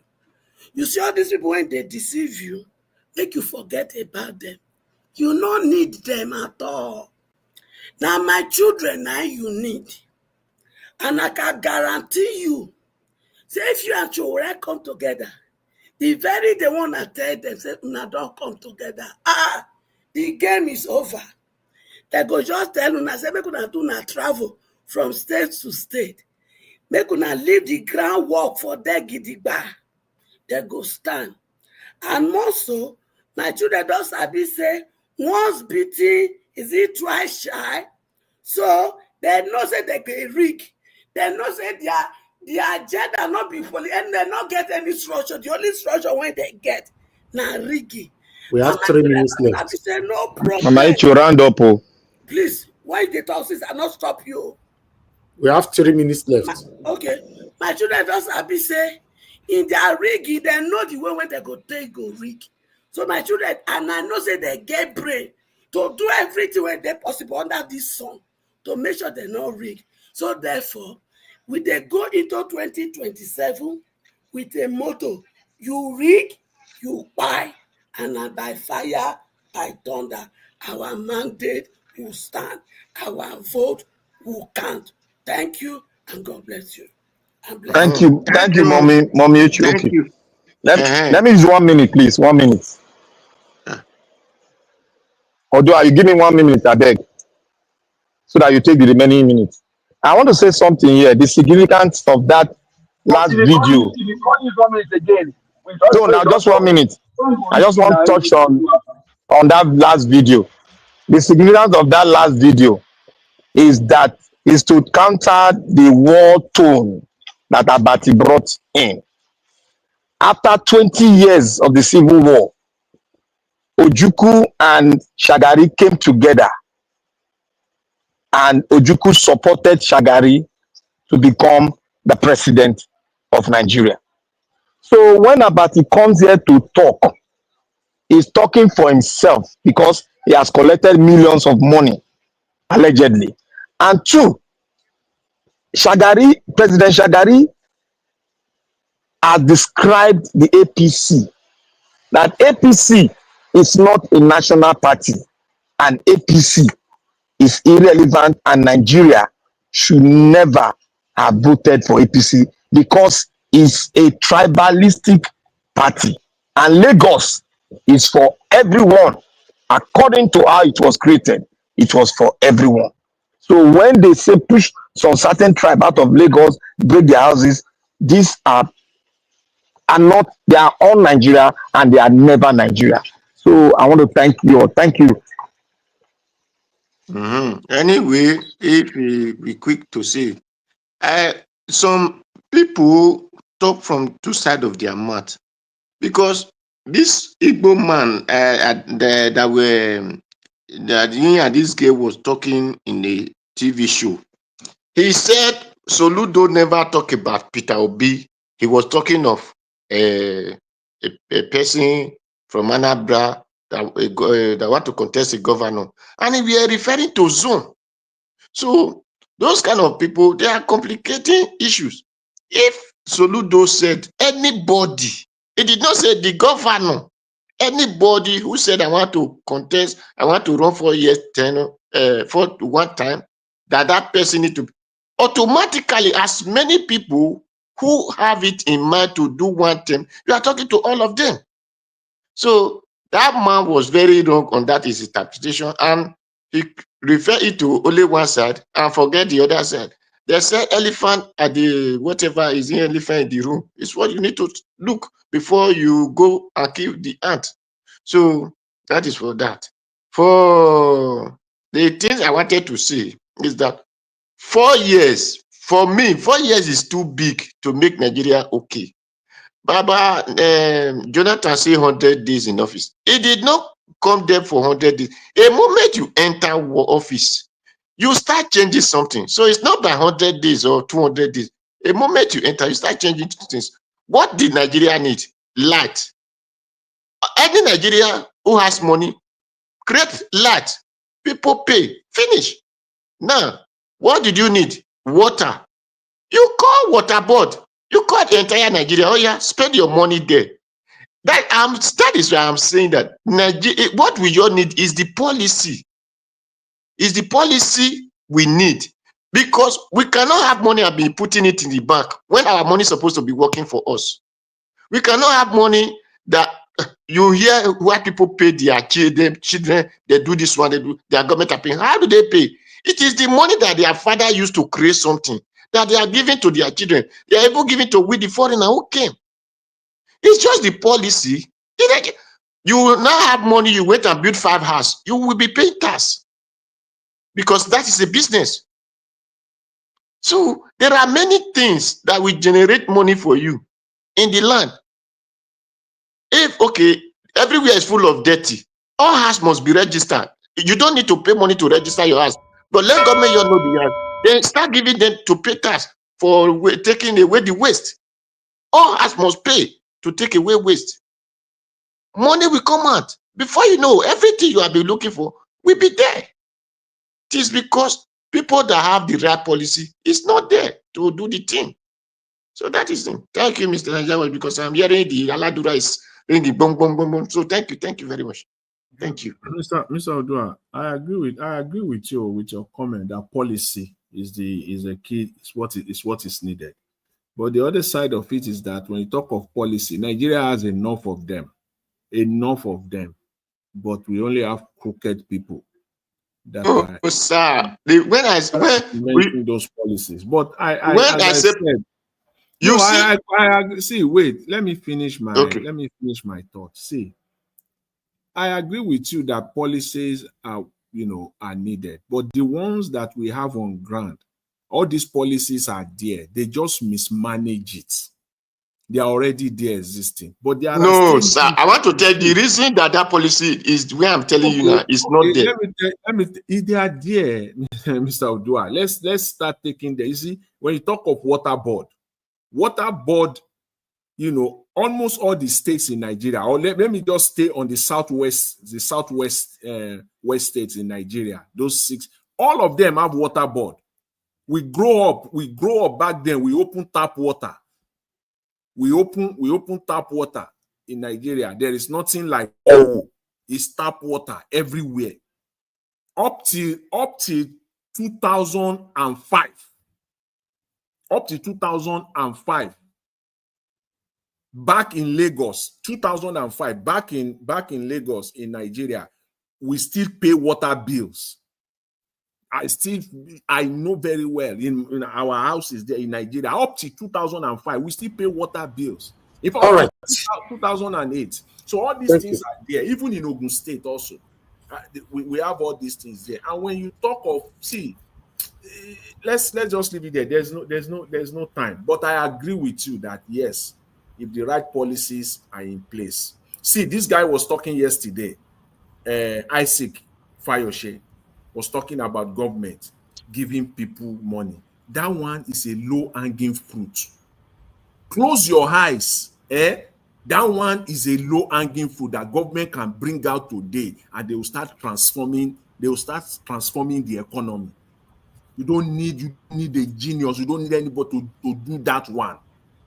You just need to make sure that the money goes to the right people, not to corrupt politicians or crooked people that will take the money and run away with it. Thank you, Mr. Jonathan. Thank you. I appreciate you all that came into the panel today, Mr. Jonathan, Mama Esho, Mr. Odua, give us a Monday, Black Panther, San Luis were with us, right? I guess. And many others that came in. I appreciate every one of you. God bless you all. Every one of you that called into the show as well. Thank you so much. I appreciate every one of you. God bless you all. Now today I don't get a super chat at all from nobody, but I appreciate every one of you right there. Thank you so much, everyone on the comment section. Mother for Mommy Diaspora, thank you very much, Mommy. I appreciate you always. Thanks for all that you do for us here. Thank you, Abu Azi. God bless you, my brother. I appreciate you for all that you do. Peggy Mother, Peggy Monday, thank you very much. I appreciate you, Bex Banks. Thank you, Mama Aisha, once more again, right there. Patience Demodia, thank you, Michael Abba, thank you, Leonard and Lozie Light. I can see you right there. Thank you. Four Shifts, thank you very much. I appreciate you. Then who is right there again? Michael and Amaru right there with us. Thank you, Fanyana Call. Thank you, my people. And God bless you now. Every one of you right there. Thank you so much. Just do your part by pressing on the like. Help us to share. Mr. Jonathan? Yeah, Mr. Elvis, I saw your video that you did earlier today, about that Nigerian guy that was defrauded. Yes. In the business. You see, I watched that video actually. I took time as I was driving this morning. I listened to that video, and I saw so much similarities in my own experience there. It's crazy. Yeah, I saw so much similarities that I said, well, maybe it will be an opportunity to share my experience. Not, I don't like to talk about my experience publicly, but I saw so many similarities. Yeah. Everybody have experience when it comes to things like that, to Mr. Jonathan. Everybody have experience. Everybody need to go watch that video so that you can learn not to fall. Let me play 1 minute of it quickly if I still have it here, so that you don't fall a victim. That video is just something that's so pathetic. I don't know what happened, you know. Why is it that we treat ourselves like this in Nigeria? Is just crazy. You know? Now what, my people? What is this one? Now what, my people? Is it this one? This particular video will shock every one of you, especially Nigerians in diaspora that have businesses back home in Nigeria. He's not playing. You have business and you don't spend more time in Nigeria. Even though you spend more time in Nigeria, this one will shock you. This is a billionaire.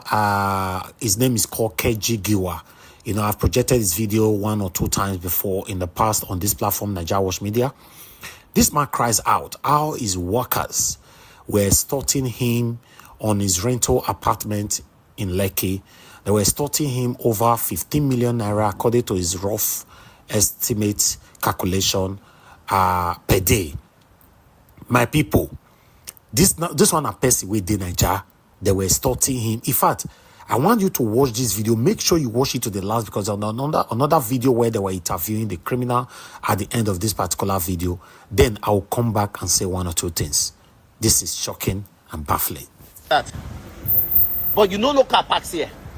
So go and get it away. All right, so guess what? It's interesting. This is probably one of the most interesting days of my life, and it's something that I need to share quickly. So obviously there's been funny business going on at Lekki Party Villa over here. So we noticed that we've not been getting bookings. We noticed that the same amount I'm spending on diesel and electricity is the same amount I'm spending with no bookings. I noticed that there is no extra guests. I noticed that. Hey, how you doing? Help me get this guy. Let them move the car, please. Okay. Yeah, but we already know we can't park there.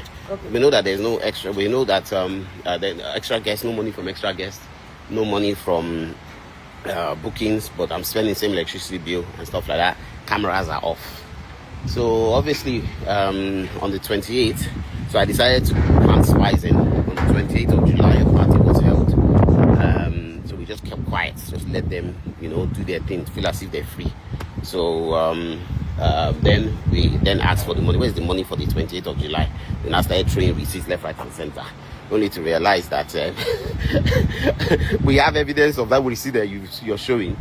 So without unannounced, we came, took their phones, and you know how it is now. Check their WhatsApp communication, and guess what?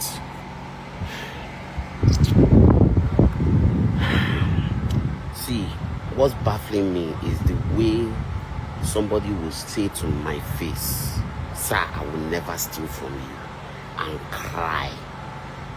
And then I see evidence. Now, because it's off-peak season, raining season, we are doing probably 750, 800 K one night just to get bookings in. This fucker was charging 1.5 million naira for 35 guests. Back-to-back bookings.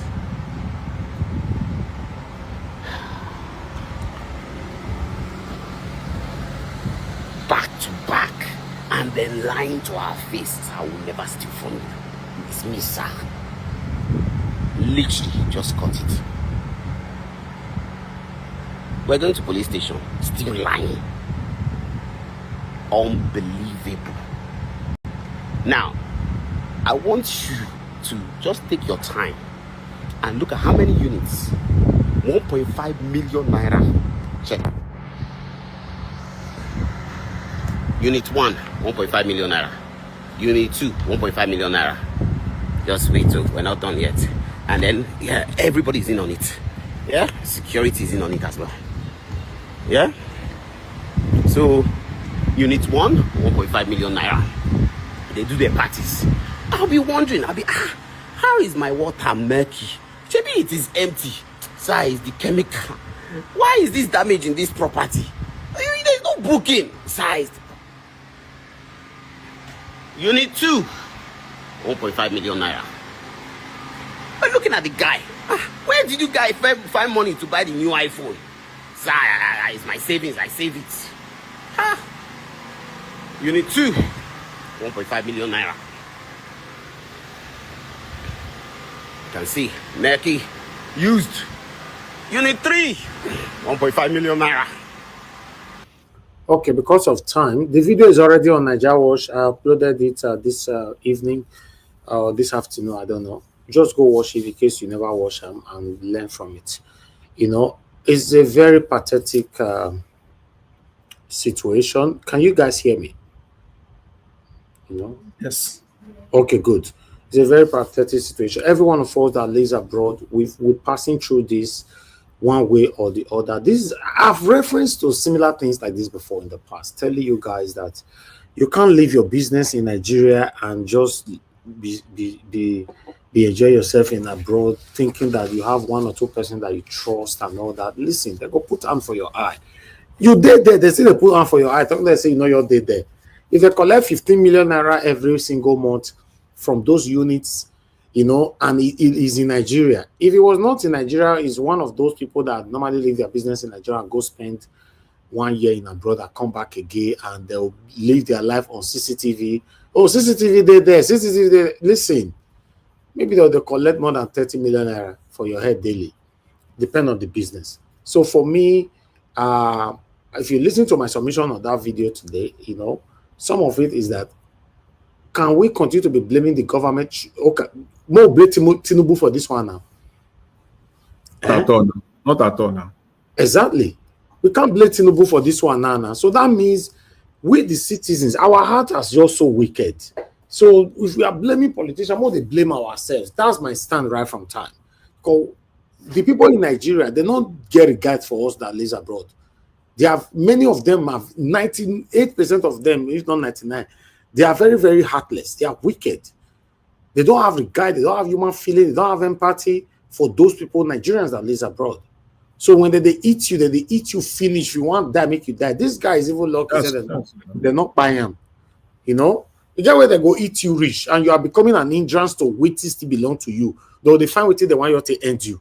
Since you want to become problem for your own thing. You will put your family member for your own house. You go reach time, you say make it come out, you go become problem. You are not aware of that. There's a lot. We can't continue with this evening, man. Just go watch it and learn from it for yourself. That's all. That's why we uploaded it today. Mr. Jonathan, you want to say one or two? I just want to say, the last thing you said, that at a point in time you start, you'll be afraid for your life. Yes. In Nigeria, you sit down in your office like this. I'm having flashback, like somebody just enter my office and put gun on my head. Okay. And when that is happening over and over and over again, you know that then you got to do something about it.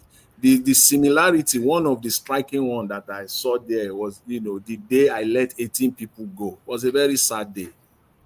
18 people. They have families, they have everything, but you have no choice. You have to let 18 people go, crying. Even my own family members to even crying that what will happen to them, especially when some of them are bonded with your family, your wife, your daughter, So that's right. You have to be it to a point where you will not care.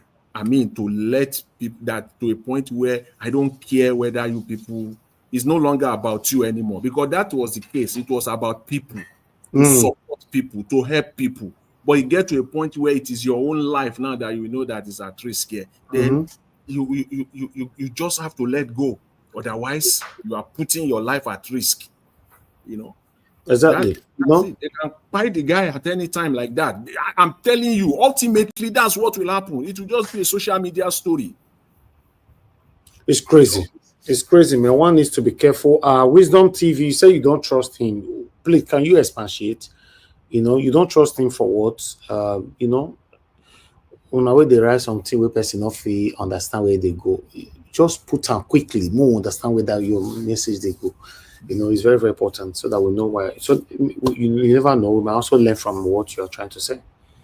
Thank you very much, James Ome. Finally, I got a super chat today. I think say today is ending without no super chat, but still, we still got a super chat from James Ome. I'm very, very grateful. God bless you, sir. Thank you. Your pocket never run dry. All right, guys. We've come to the end of this broadcast. Just learn from other people's mistakes so that you don't fall a victim. Sometimes when you're alive, you can tell your story, right? What about if, God forbid, something happen? You know, that one might be the problem. You know, so if you're alive, in Nigeria, they have different strategy where they take the eat person. You know, this one where this guy talk, now one be that. They can eat you raw in Nigeria. If you have places, see, even diesel alone, people can be eating over 1 million from you on diesel supply alone. If you don't know, if you are not exactly on diesel alone. And it's not a one-man job. They have to collide successfully. See, this camera thing that he was talking, I'm talking of 2016, 2017. I have camera. I will see that. I would think that anytime you see that your camera is off, you cannot see something is fishing. But then when you are naive, you don't care, you don't give a damn. Something is happening. Ordinary, before you know it, before you know it, diesel, even when diesel was not this expensive, diesel of 200 liters of diesel, they will swipe it and you'll be wondering what happened to 200 liters of diesel. And that is one. The maintenance of that gen, the way they will be calling people to come and maintain that gen, you'll be amazed the kind of money. And they have collided. They collided with the guy who is repairing the gen. They collided with the guy who is fixing AC, and that's how they will be eating from you. 120,000 here, 80,000 in a month. Like 1.5 million is gone. You cannot account for it, and it's consistent like that. 6-7 months. Yeah. You know, some of them have told me personally, you know, they are not my workers, but we're just gisting. They say, sir, no, we don't depend on salary. If we depend on salary, we'll not go free eat. We just they work, we get 1 way or 2 way, we'll sit till they get money before the month go end. That 1 way, 2 way, where they all talk so, now the owner of the company, now they suffer. You know, I'm telling you, these people for Nigeria, you have to, God. Anyway, we'll find a better time to talk about this. I appreciate all my people. Now, God bless you. Now, we've come to the end of the broadcast. Please press on the like, help us to share. Nigeria Watch platform stands for what is right. We are here calling out our government to do the right thing. As you and I know, nothing is working in Nigeria, not just under Bola Ahmed Tinubu's government. Since the creation of this country, Nigeria, I'm not sure anything works. But some people say if it work, tell before they burn us. But since when we grow, nothing have ever worked in Nigeria. So that's why we're calling them out to do something that at least that can put smiles on the face of the people. So if you are here because of that, you are on the right platform. But if you are looking for a satanic platform where they speak and deceive the people, this is not the place. You can move forward. You find them. Some of them will come live. When we finish like this, they come on live to deceive the people. We only speak truth to power here. We are not care. We are not interested who you are, how close you are to us. We say it how it is. Especially myself, I say it how it is. I don't just care whoever that is involved, you know, because I believe that's the only way we can have that better Nigeria. If we are selective with our submissions, we are not going anywhere. Thank you very much, my people. Now, God bless you now. Fingers crossed, by God's grace. I'll see you guys again tomorrow. Good night and bye for now.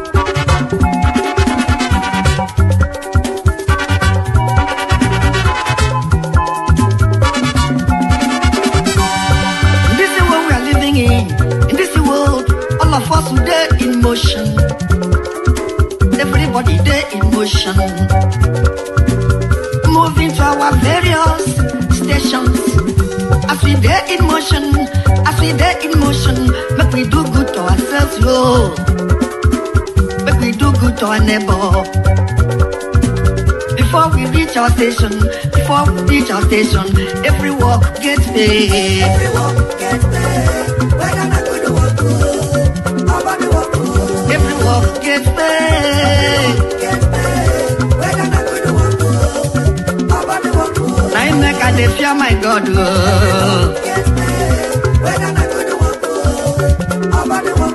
I make a fear my maker.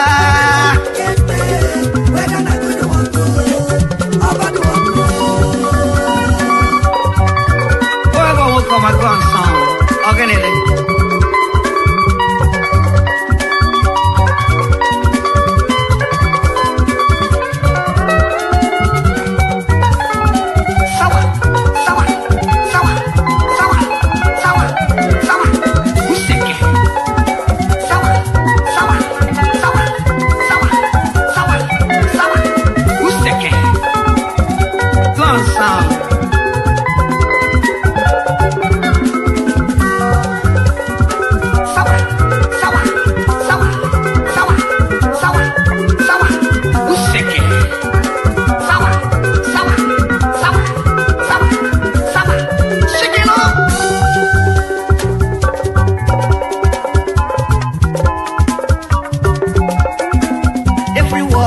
pay.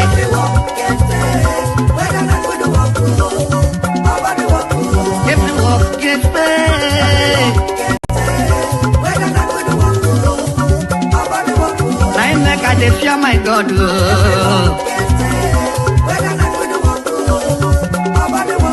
I make a dey fear my maker.